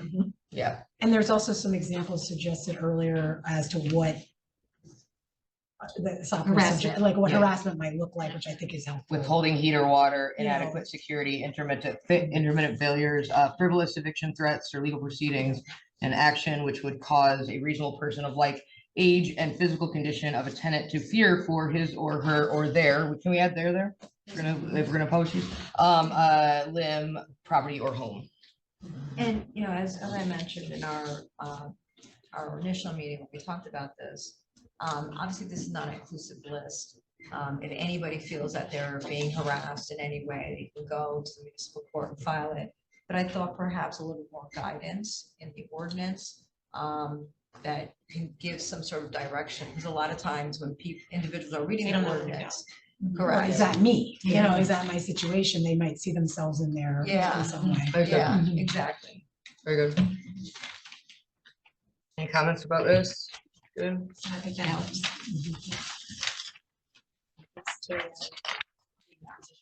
And it also an internal conflict in the ordinance. Yeah. To have it two different ways. Well, I mean, Terry, did you want me to go into it, or how it was a conflict also? No, I think we covered got it. it. pretty Yeah, well. we got it. Everyone's That's pretty- okay? okay. Pretty straightforward. Okay. Having just done the minutes of the meeting, I remember we covered it pretty well. Okay. All right, the next, and if I'm skipping any, please let me know. In Article 6, this is the Rent Control Board Protection of Tenants. It looks like we're adding the word applications after 2, so hearing of a hardship and fair rate of return increases applications. What? Bearing of hardship and fair rate of return increase It should be increase Increase. application. Increase applications? All right, so not increases applications. And then there's one more in number 6, review of capital improvement applications to replace the language and approval of costs for which a capital improvement surcharge is sought. Is that a I think substantive it's just- change or just rewording I it to think make it's it just less? a little easier to understand. Yeah, I think so. Any comments on that? All right,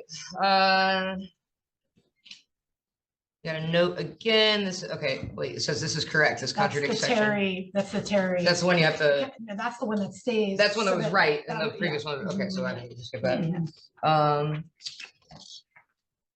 I don't think the fact that it was conflictual was the biggest problem with that, which is like people, it's not your job to take harassment complaints. All right, this is the fees, so we're up to Article 8, Section 321-29, fees. So basic fee for all applications, $50, additional fee for each unit, $25. And the suggestion has been that we increase both. There was also something about wasn't there, Yes. Jared, I remember you had another There's a point question here. about the escrow. Yeah, the escrow, like increasing it. Terry, right, and I haven't found anything just yet, but I think I need a little bit more, I just gotta look, because I haven't seen that. Here. Having kind of tried to figure it out for Yeah. the one and only application we Yeah. had, Yeah. it was confusing. Yeah.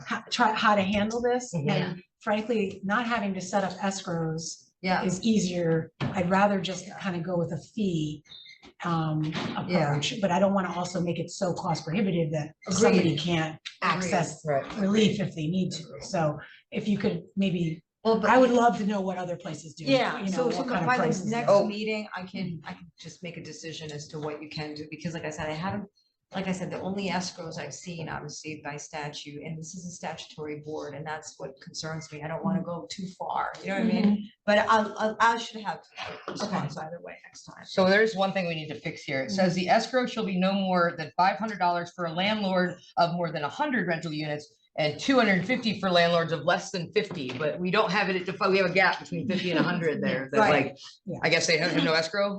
We probably need to fix it. Well, I was thinking that, Terry, and we. You want it to be discussed this flexible? Offline, no, that, well, once we determine if we can do an escrow or we do the fees, and then we'll do a fee schedule, Yeah, much more clear. That sounds better. I like so that. we're basically, if we're keeping it, we'll come up with a new. Yeah, fee schedule. exactly, that's exactly it. And worst case scenario, we can always do, even if you had a fee schedule, sliding scale, that some towns also have, Mhm. right? But first, let's figure out what's Yeah. appropriate, and then I'd be curious if you're looking at other places, what the fees Yeah. are like in other places, Yeah. just so that we're not too nice or too mean, you know? Yeah. That'd be nice. All right, last one, wait, which section are we on? Still on Article 8, it looks like eligibility. The following factors shall be considered in determining the fairness and reasonableness of the landlord's rate of return. So now we can talk about this. So let's see. So I'm gonna put proof of ownership, mortgages. It is a fair and just return. The expenses must be reasonable, necessary, usual operating expenses. If there's an expense that is not a yearly expense, prorated over a reasonable time, that's also pretty standard. Capital improvement and or capital expenses shall not be considered as part of the hardship application. Should be part, okay, wait, that's for the That's for the taxes next part, one, yeah.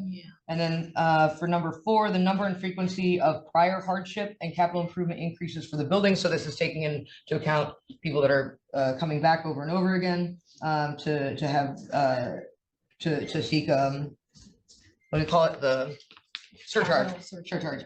And then 5, the reasonableness of expenses incurred by the landlord expended for capital improvements. That should go in. And this is just, we're just relocating it, so that's not a, It's Chairman, if I may make Go a ahead. comment, and I don't know if this was Oh, that's me. intentional, I don't know if this is intentional now, but I guess the drafter of the initial, there's a lot of capital improvement information that's in the financial hardship, and I thought that was very strange. Yep. And I don't know why it was there, because it's not. It wasn't supposed to- intentional on our part. Okay, You know, okay. I mean. Yeah, and Had a that's what- reason, I'm yeah. not aware. it does of make it confusing though. I like Yeah. your suggestion to pull it You over. gotta clean it, yeah, just, separate it out, so people know, so what they're reviewing. Any comments on that section? Really? None? All right. Article 9, application for surcharge. This is modified above. What was? It was moved, this is where it's moving to? Yeah, so what ended up happening is like, right, this was me just sort of piecing off and trying to, you know, if I had I don't know what that children's game is, you know, the tiles where you just move stuff over. Like, that's what I was trying to do, but, so my apologies, it seems kind of confusing. You did like a debit and a credit though, right? Like That's exactly what I was trying to Okay, do. I got you. Thank you for that. Hold on, I gotta find a catch up. We're on Article 9. All right, eligibility, we're here. Quick question. Go ahead. Control board may grant a surcharge only if it finds that the major capital improvement benefits the tenant. Do we, and maybe I'm reading this wrong, do we want to have the same definition that we had up front? At the very beginning with the definition. Yeah, which is consistency. And, you know, and I understand the intent of that, but I don't know if that's legal. And that's Okay. something that has to go. Which part is not legal? That, you know, if only, you can grant a surcharge only if if it's believed that it benefits the tenant, right? So I had to check into that. And that's my other, I guess, question with some of the things, especially in light of the fact that the capital improvement language is combined with some of the financial hardships. So It's further down. I think it might be better to just kind of start new with capital improvement and just start from like a basic, like these are the basic rules on it, you know, instead of some of the ideas that may have been, and it might be a process, and that's up to the board if they want to recommend that or not. But that's just my suggestion, just so that also when the applicant comes in, they get a fair shaking. That's it.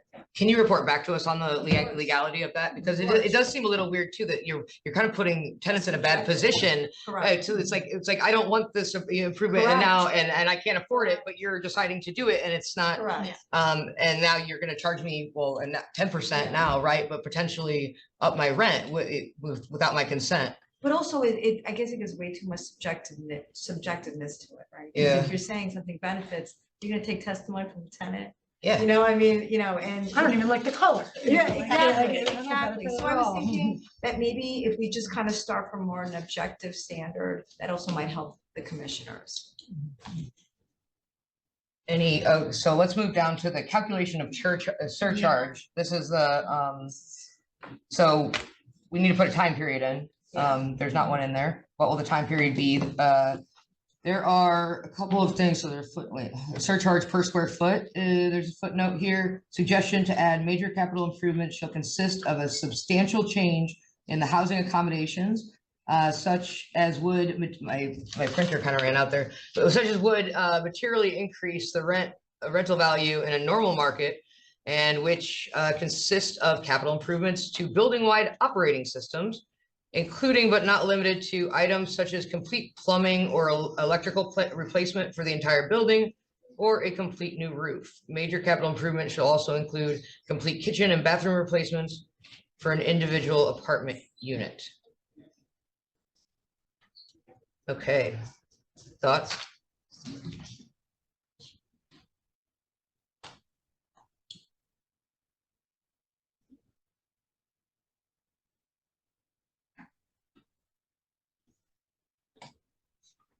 You're still reading or? You know, this Can we makes move on? sense, man. I'm more concerned about understanding C, but we're not there yet. I'll just- That's what I'm waiting for too. Yeah. So- Well, I think most of these things are not something like replacing the electrical system isn't something you would do unless you had to Right. do it. So, or replacing the plumbing. Most people, you know, that's just, you're sort of made to do that. Mhm. You have to So- have those things. Yeah, So, you have to have and those those. systems have to be replaced. Right. Like, sometimes. I think it makes sense. So This is all predicated on capital improvements taking place while While there's they're- a tenancy, correct? Yeah. I mean, is it easier to, I mean, since we have decontrol, which, you know, is, you know, destabilizing generally, does it make sense to apply the same kind of hardship application on tenant turnover? So what, at the point where they're. You have to wait till they leave. What happens though if your boiler or your electricity goes out Yeah. because Any somebody's been there improvement for? is gonna make the apartment more rentable, more attractive on the market.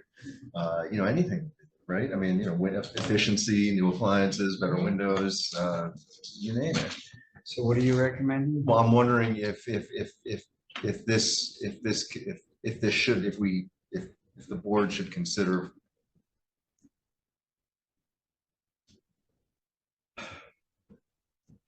tenant turnover as a trigger for What happens if somebody stays in their rental for 30 years? But I guess the spirit of it is that regardless of the tenants, they're not, if you're doing a roof, you're doing a new $75,000 boiler, regardless of if the tenant is occupied, you may have another tenant and you may be struggling, and I'm just guessing I'm gonna apply for a hardship irrespective of if I have a vacancy decontrol, right? Or if I have a vacant apartment, I'm gonna apply to the hardship. Sure, that option's available. So I think this makes sense here because more times than not, you're going to be doing very little to that apartment, maybe new countertops, new cabinets. That is really an insignificant amount of money versus the major capital improvements that are really going to sink the landlord, which is new roof, a new boiler, a new electrical panel, which are tens or hundreds of thousands of dollars. So I think practically this does make sense here because I see how, God, I hope it never happens, but I see how it could happen. And yeah, it should. I'm not crazy about the words that it always benefits. In theory, if there's a major capital improvement to a building, it does benefit the tenant. And in the sense that you're guaranteeing there's going to be no leaks in the apartment. Put a new boiler in, you're guaranteeing stability of heat. And so you're not going to get fluctuations. So there is, I guess they're intangible benefits or not, they're not realized benefits, but they're there. So I don't know if you have to worry about stuff that happens under decontrol. Does that make sense? No, I appreciate it. I was really just putting that out for food for thought. To the point about the timing though, like the things that you're saying, like those aren't some of those improvements are discretionary or you're deciding to do them, right? Others are you have to do. And so how do you control the timing of that Right. to align with when you have a vacancy? It's not like, oh, boiler's going out tomorrow and you don't want to replace a boiler before you have to. Why would anyone do that, right? So yeah, I think it makes sense. And there's no significant capital improvement that you're going to do to a particular unit while there's a tenant in there. You may, I mean, the biggest thing that we've been able to do is paint it and spackle it, and we put all the furniture in the middle and put plastic on it and we'll paint it and make it pretty. We'll put new refrigerator, new appliances, and every now and then we can figure out how to get a wall-to-wall carpet and wood furniture that we put it underneath. But besides that, there's not a lot of improvements that actually can get made to an apartment while it's occupied, unless you're going to move the resident somewhere else and move all the furniture and then go, which is I don't think it's, and maybe it happens, but it doesn't happen. It's very rare. I appreciate it. Thank you. Other thoughts? Pauline? Terry? Lucinda? Nothing to add? All right, let's go down to C then. So capital improvement surcharge. So this is after the capital improvement's been made. You have a surcharge you're paying for 36 months. Capital improvement surcharge applicable to each tenant shall not exceed 10% of his base rent unless such improvement is mandated by local ordinance or state law, and shall be payable in up to 36 monthly installments.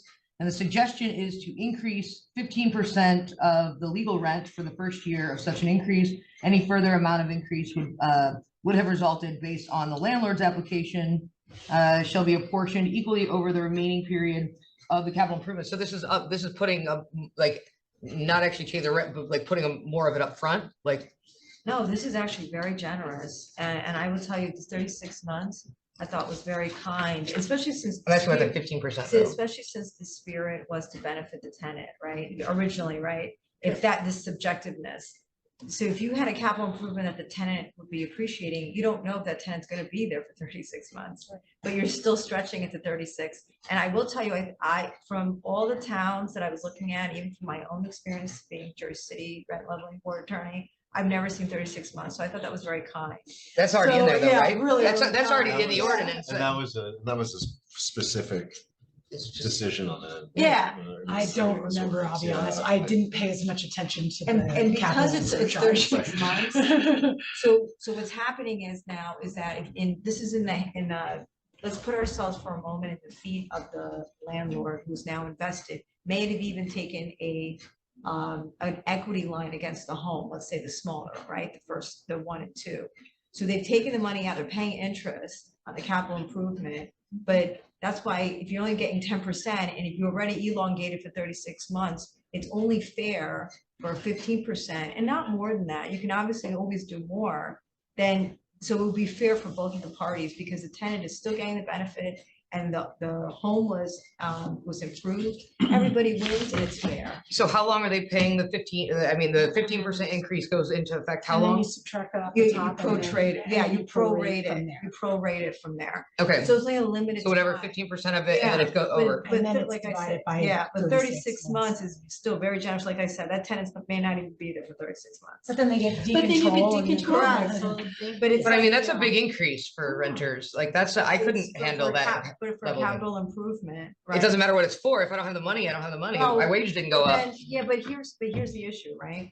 You can't get into a situation where you have no rentals or you have like slum properties, right? Unfortunately, which happens and I've seen it. And so there has to be also an incentive from both sides. And the fact of the matter is that the more units that are taken out of the market for renting, that only hurts people who are looking for space that are in livable conditions. And that is the intent of the public policy behind it. But what if the renters can't afford it? That's the problem, like that level of an increase is not something that a But lot of it's people are planning for inhumane, these days. Because if you have issues like this with capital improvement, this is getting shut down anyway by state and local officials. So that this is an individual can't even live in a home that may have these levels of issues. Then why are we even, I mean, why do we need to Because do we these? want people to come back and say, I'm gonna go take that equity loan because it's expensive. Let's say the interest rates are really high. And you have to go take an equity loan to fix it, especially when you have, like I said, the 1 and the 2 unit individuals. But even with the individuals that have the very large buildings, they're taking out very large loan construction loans. Like it's a lot of money that has to get invested into it. I get all that. I'm worried about the renter's ability to pay a 15% increase without planning for that ahead of time. Our contracts are set annually, wages are sticky. But And so it's not that easy to just come up with another, But it's over 36 monthly installments, which I said is extremely generous. And, you know, and to have it also prorated, this is not forever, it's only for a certain specific time. how much does a new roof cost, Jared? On a average house in Highland Park? I mean, I know I have to put a new roof on You're gonna find out soon, is that your? 515, which is, Yeah. it's a building, I think the roof's gonna be better. I would like to do some calculations of these Wait, average costs. Did you yeah. ask me? Yeah, yeah, Okay, go ahead. well, sorry, then. Well, it really depends on how much of that cost is gonna be passed on to the tenant, to the tenant too. I mean, Right. the landlord can choose to absorb the cost Yeah. or put it in a different part of their Have portfolio. we because, ever- you know, I That's what don't- we're I suggesting don't- is to I don't increase the amount that recall the any renter landlords ever applying for this. Do you? I've seen the applications, in fact, capital improvements are many applications, the bulk of them. And you want to see them, you want people to invest in their properties, like I said, it is good for the tenant. And you want tenants to be in safe areas where they're living, and so, you know, It's affordable too, so I think Yeah. that's the challenge. Yeah. but the challenge is, again, like I said, right, if is it better to have something that's livable or not? They're like, homeless? No, or no She- spaces Yeah. at all? Go ahead, Diane. And these are, you know, these are situations that do occur. Yeah, I remember last year in Plainfield, people were That's correct. told they couldn't, they had to That's leave. correct. Where did they go? Nobody even knew where they were going They were reassessed. because the Yes. building was in such Correct. disrepair. Yes, yes. And Correct. so now these people are on the street or they're living with relatives or they're, Correct. that's It's worse. called the cyclone. Why do we let properties. people, I mean, people are buying buildings knowing, or at least having some sense of what those are gonna cost over time. Yeah, I but it think didn't there's help a the tenants because they practical- couldn't Hundreds of live in the tenants are I building. can't It's- speak it's to cyclone. the 10% over 36 that landlord months, keeping it 36 moving? months, but there's a practicality to incentivizing capital improvement. Oh, I totally agree. I totally agree. And so there's, I can speak from experience that when, and I've talked to people about rent control with this. Mostly though, with rent control, with rents in town, and I've told you this, that the market kind of, rent control is not gonna really impact me that much because my apartments in town, the tenancy can't afford 5% increases. I look before when this ordinance came into effect, I think our average increases were 2.5% to 3% a year. So it really didn't buy this. We came in and we're like, okay, you're actually probably, and in terms of that's what, I mean, there are higher increases, but and where I'm going with this is there has to be some way to incentivize a landlord to do that.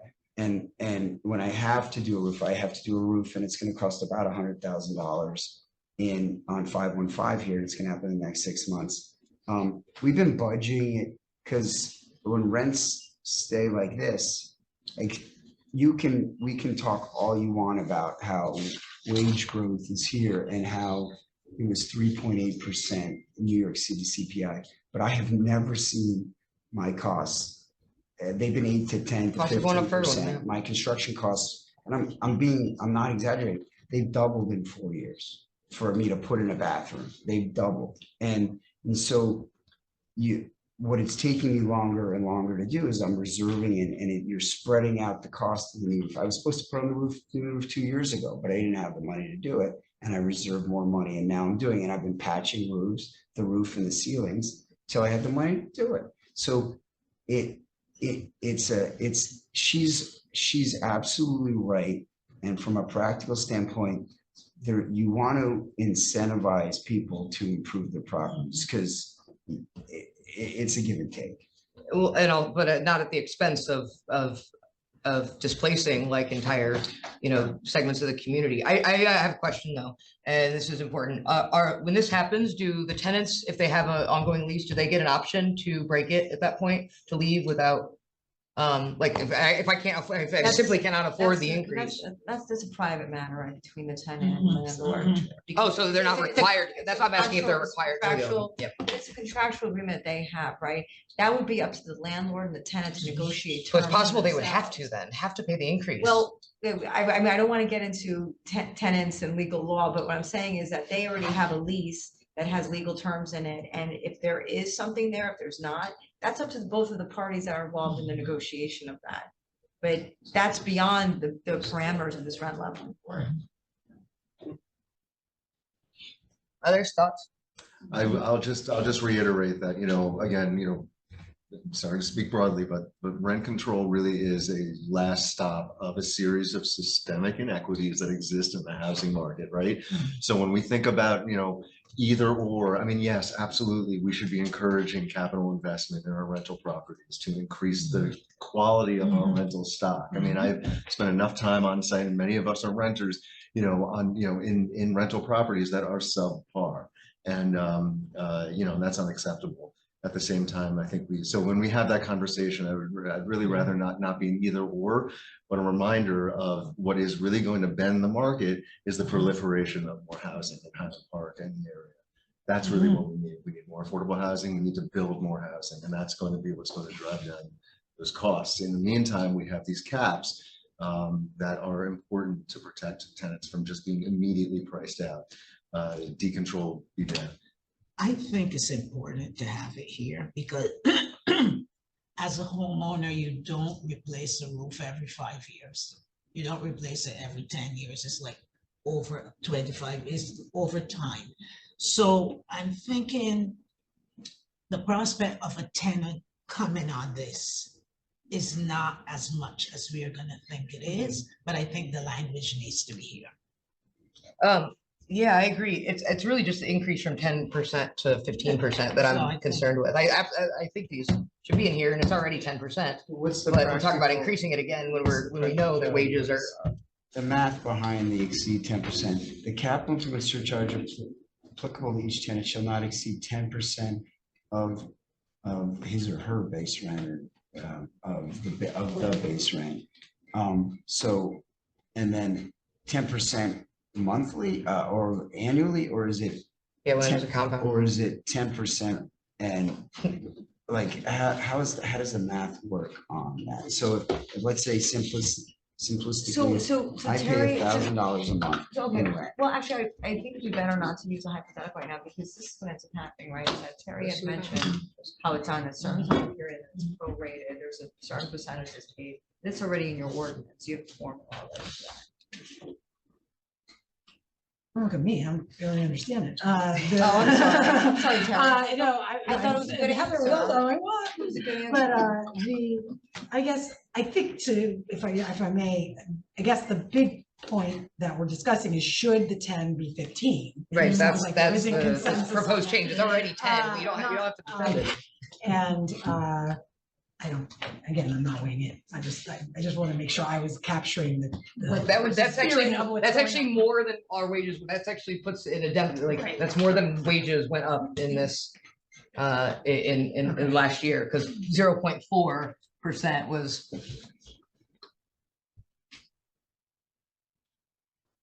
May I make a That 5% suggestion, Chair? increase is like, how many times that? Go ahead. I would suggest maybe looking at a few capital scenarios, Mhm. where, you know, we could have a few scenarios where this rent, where these expenses could be passed on to the tenant and what those increases look like. That may be helpful. I agree.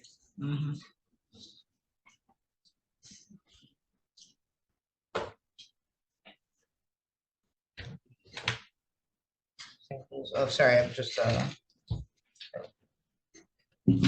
like that idea. I think that would help understand it, yeah, put some actual context to it. There was one more in Yeah, it was there. on Yep. section D. So on D, capital improvement surcharge shall become effective no sooner than the renewal date of the next lease. Okay, so that actually does give them then, oh no. Yeah, so that gives the tenants then that out. That was my question, is do they have it out Yeah, before no, before it kicks in? Okay, Yep. but in the agreement, there could be other clauses that allow for a tenant or a landlord to terminate any sort of contract I know. in anywhere in the world, right? Sure. So, and that's what I'm I was talking asking about this about. specific situation though, and it's right here. Yeah, it looks like. Yeah. It's already in here. It So says the capital improvement surcharge shall become effective no sooner than the renewal date of the next lease. So they have a turnover before they get to go. Find other accommodations. Yeah, it's already in there, so. And no time during a pending or current. And it says ease, but is that supposed to be lease? Please. Yep. And a comment here is suggestion to add provision if the landlord has to conduct emergency work, correct a condition causing immediate and or imminent danger to the health, safety of occupants of the subject, but it doesn't say how it would be amended. I'm assuming that it would be that it's an exception and they can apply the surcharge prior to the lease expiring or having an option I to. think my concern was that, this ordinance is for everybody who has everything orderly.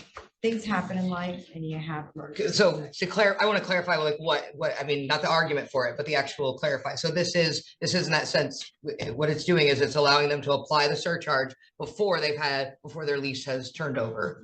So they, Well, it has nothing to do with the lease. It's Okay. basically, it was Then supposed I'm to not be a understanding section E, supposed to be a section E for emergency repairs. For the landlord. but okay, so in the case of emergency repair, then do they still have to wait as it says here? I haven't given any thought to that, Okay. because remember I said to you, in the lease between the tenant and the landlord, there may be other clauses that may affect it. But what I'm saying that for our purposes, this is just for emergency work and for capital improvements that So the have to answer be is yes. made for the landlord. I mean, the answer can be yes, that's fine, but. I don't know, because. Why are we adding it? I mean, I was for just section. yeah, E. go ahead. If I may clarify, Kate, there is a section, because one of the things that I was hung up on when I was trying to understand this previously, and I don't know where it is, it says something about, you have to apply for this capital surcharge Mhm. in advance of the expenditure. Mhm. So you can't do all this stuff and then come to the board and then say, please, can I have Yeah, this yeah. extra money? So that would give us a chance to decide how essential and all these other questions. And I think, if I'm not speaking for you improperly, what you're suggesting is there may be a case where somebody had an emergency and they couldn't apply to the board in advance That's correct. of their, so we're not, I don't think she was speaking, even, well, you confused everybody, you highlighted that least word for your comment. Oh, And so it's not related to D, her It's not, point. yeah, it's not related. I think it's really That's related what I'm to, saying, it was a separate could an section. applicant who had an emergency To and apply did the ahead of work in that So that's not case, meant to apply it's to not the, meant or to create deal with the exception for lease the one above. agreement. All right. That's And- what- I just figured that out. Yeah, and Terry, that's why, We that's why I wanted to. Track put It was in. just where she had to grab. I mean, it really is, Yeah. it's Because- sort of suggested it would It be. does, but I think it was just, that was the last word They to just, select. they don't have to apply in advance. If they have an emergency, If they it's should an fix it. They emergency, should there's fix a it. way to accommodate a consideration. Right, because what ends up happening is that when you're doing the track changes, it doesn't let you correct. Put in, you have to link it to something to put the When she comments put, she in. needed to put the comment, So- attach it to a word. so Right, it so the shows. Oh, thing so- is, that's why I Release. was saying that it was supposed to be a subsection E, that's why I kept saying. So it's that. not, so it's not, Nothing So to this do is, with that. it's Letter E. E. it's E, It's, okay. it's the E. Because that's I why was kept wondering, saying like, it's what if E. someone was in a jam and they didn't have Correct, the foreknowledge to come to the board it to happens. request the surcharge? yeah, This E would help us know Correct. what to do in that situation. correct. Yeah. Fix it and then. Yeah. and then Yeah, make an and, exception. and just for yourself, and this is totally TMI, but I'll tell you, when I would put E in, the whole thing would like get erased, like the whole doc, I don't know That's why I don't use why. Microsoft Word. I had a whole lot of problems there trying to open your document because you sent it in DocX file. Yeah, we've all had that Microsoft Office experience. Yeah. Create all this, extra confusion. Any No, I just other, realized, I was like, that's what she means. Yeah, sorry. what time is it? Uh, 7:30. Any other final comments on that? We have one more item that will hopefully not take very long. Any other, or well, in a public comment? Any other general comments about this? Everybody feels okay? We're gonna talk about the controversial one, like, next time, try to get some, I think we need to, Okay. you offered to help us with flesh that out in a memo, and you're gonna do a little. I can send you all the, data I could make graphs for you out of these data, yeah. And then after Okay. that, I think that once you decide on a resolution, like the resolutions I'm gonna do for today are for the information that you already voted on, right? But the thing is that for this, because we don't have any decisions on recommendations to the council, I'm not gonna do a resolution on it until you receive those memos to discuss. But eventually, then Terry, if I would recommend, our frequently asked questions can also be changed then, once everything's. We'll align it with whatever the Exactly final thing right, is. yeah. Go ahead, Terry. Oh, And then I have a question. a question, it's really for Safna, if you don't mind.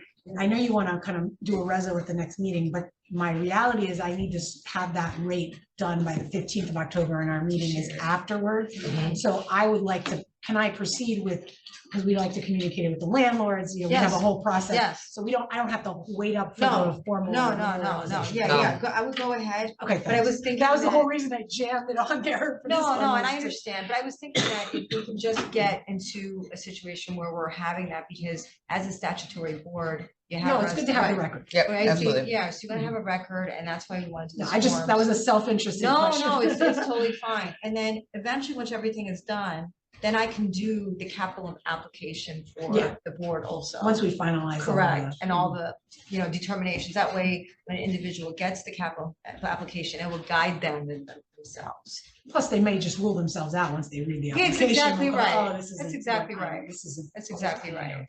I don't qualify. for this." Right. I have a question about the timeline. So what's the timeline for the council for things like, I realize you could take as much time as you need, but generally, how long does it take once, so from the time you start talking about and considering like changes to, I mean, the process would be for the board to make a formal recommendation, and then it would come into the finance committee. That's the umbrella under which we operate, and then the finance committee would endorse or not, or have questions, and send out, and then you then get something on the agenda. And I For can walk. for first reading. Yeah, so Is it- there's so- basically, this is a 2 council meeting type thing, and a Mhm. public hearing at that second, usually, reading and then vote. So it would have to go to a committee, which in this case, it happens to fall under our finance committee with Stephanie, Matt, and I forget who the third is. Jason, I think. So they would discuss it and then potentially want to talk about it with the council at a work session, because this is substantive enough. They may, you know, depending on what the final set of changes are, or if we do end up modifying things, you know, so it can take a while. And given where we are in the calendar, you know, it's getting tight for a 2024. Well, I don't think we can do that anyways, but like, No, I was wondering, what's our time, what, by when would we need, let's say we do change the formula, by when would that need to happen for it to go into I effect would for suggest having it 2026? all buttoned up, done and done by June, so that we're well in advance of that August meeting, to give us time to calculate that, if we're using especially a new formula, Yeah. you know, towards the, if you're talking about the rate increase Yeah. calculation. I would, as a good way to think about it is like, get it done by the end of June. Get done by the end of So you're June. backing out of that, you're looking at, you know, all of your work done at the early part of next year or into this year, and then. it Well, I mean, goes- that's why I Yeah. asked, because the council has to change it Yeah, before we can so, just but implement it. but I would suggest if the main thing we're worried about, which I think you're right, if you do want to make changes to the calculation, for that to go into effect for the next year, you'd want it in place by June. Okay. And I can help do a plat count. Thank you. There was no motion on the floor for us to deliberate, so we'll just move directly to the next section. So the next, the not last thing on our agenda, but second to last thing on our agenda before public comment, we have a discussion about outreach and education that's had come up. Lucinda and I talked about it in the last meeting, and we carried over to this meeting. This is the bottom. I have one thing I just wanted to add to the mix. One of the opportunities we have is coming up quickly. I mentioned now that we have our certified increase, one of the things that's going out, it's more education on the landlord side, but for any of our registered properties, they will get a letter notifying them of this, along with the relevant, you know, ordinance citations and things like that. So that's kind of the first kind of burst of reminder that's out there. Of course, it is only good for the ones we have. It's What not- percentage do you think, like I have estimated no, I'd have percentage to of that? ask, Do I you have think it not is? looked at that question. Right. I could find out what the mailing, it's hard to tell too, because, you know, we may have one landlord that has 100 units versus, you know, so that's one letter versus, you know, Right. a bunch. So I could find out if Scott can break that out for me by number of dwelling units in the property in some way, so I can get a sense of that. So that's just an opportunity. It's, you know, that's out there, and we can look with fresh eyes at what we usually send. I mean, we usually send the one page, here's the max allowable. But that's, and the notice that they are supposed to post. It would be nice to, like, I mean, both landlords and tenants, let them know, like, there's a lot more to it than just here's the.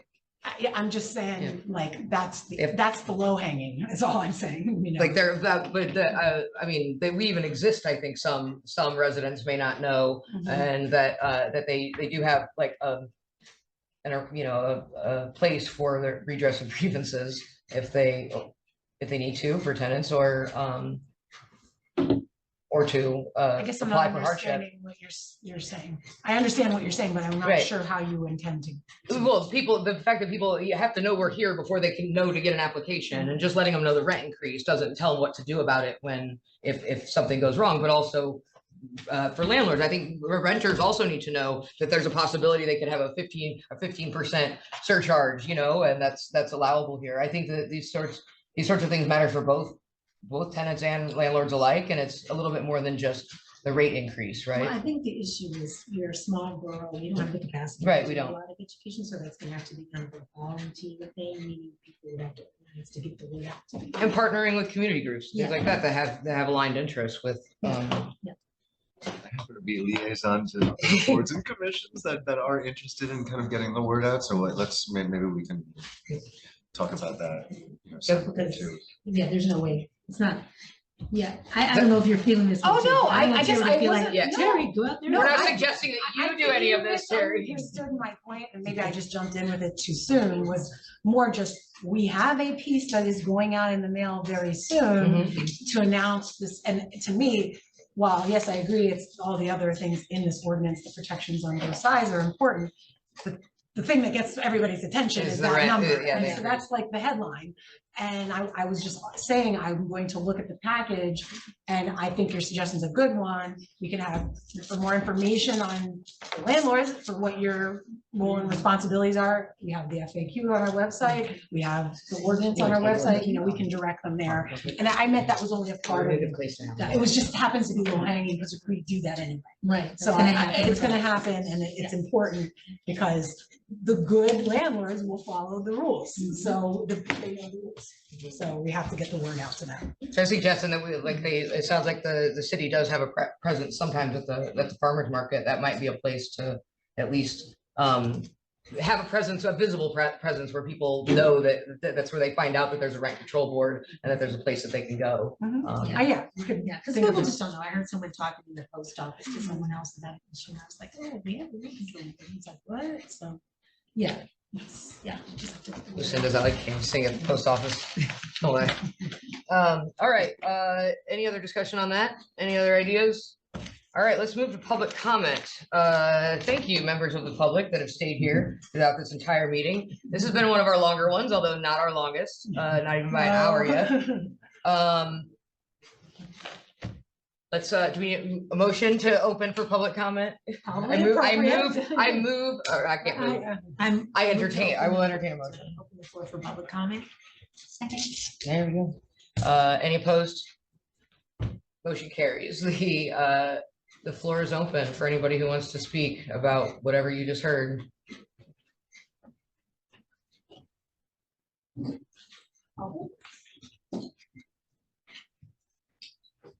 For How do we get so many the people? one person at home right now, if you'd Oh. like to speak, raise your hand. How can you tell they're, Nice. oh, yep, sorry. I'm Kate Stevens. I live on Main Street. I've got a little list of things I just want to note. Let's see. Perhaps if there are points of contention based on vocabulary, which came up a little bit tonight, you know, just like how in some of the New Jersey statutes, there is a plain language glossary at the beginning, that might help and also make it more accessible for people who have not designed this language. And people who are international or just not familiar with it, it might make it a little bit more accessible and help a lot with outreach for people who look up these ordinances. Let's see, small rentals and sort of more personal landlord relationships are generally more ripe for abuse. And I do just want to note that the absence of evidence is not evidence of absence. As an ancient historian, I would like to make that very clear that it is a bad argument to start from. What kind of historian, sorry? Ancient historian. Ancient. Yes, where there is a lot of absence. It was noted that average wages have increased in the area, but has the floor of wages increased in this area? Because that is frankly more important about will people be priced out and become unhoused? A couple of, as noted, a couple of people or even the bulk of people having more doesn't mean that the floor has raised, and those people leaving can also raise the average of wages increasing, right? If they're no longer in our community and therefore not counted. I tell that to my students all the time about their zeros. on their Distribution is what you want to assignments. say, yep, all right. And then, let's see, does that capital improvement increase of 10 to 15% have basis in anything other than it's a nice round number? Because that's a 50% increase over previous, and if it's just 15's nice, then that I think is a stupid reason, and perhaps some actual data and math may help with that. Thank you. Thank you. Nice. Any other public comment? Anybody? All right. So. State your name, yeah. Once again, Erin Kelly, yeah. I'll just add to the chorus of people mentioning that the exemption for small landlords is of concern, especially because I don't have obviously the evidence to back it up, but anecdotally, I observe a lot of multifamily homes around town, and I feel like creating an uneven application of rent control to many of these older units, which are among the very few which are covered by this law, right? There's a bunch of new housing being built, but that housing, as I understand, is exempt from this law. So if we're considering the older housing stock being that, which is available for rent control and therefore will remain affordable for those who most need it, then we should consider the totality of that rental stock to be applied to this law. All right, that's all. Thank you. Anybody else? All right, the chair will entertain a motion to close public comment. Don't jump at once. We got a second? All right. Any objections? The chair will entertain a motion to adjourn. I move to adjourn. A second, any objections? See none. Motion carries, the meeting is adjourned. Have a good night, everyone.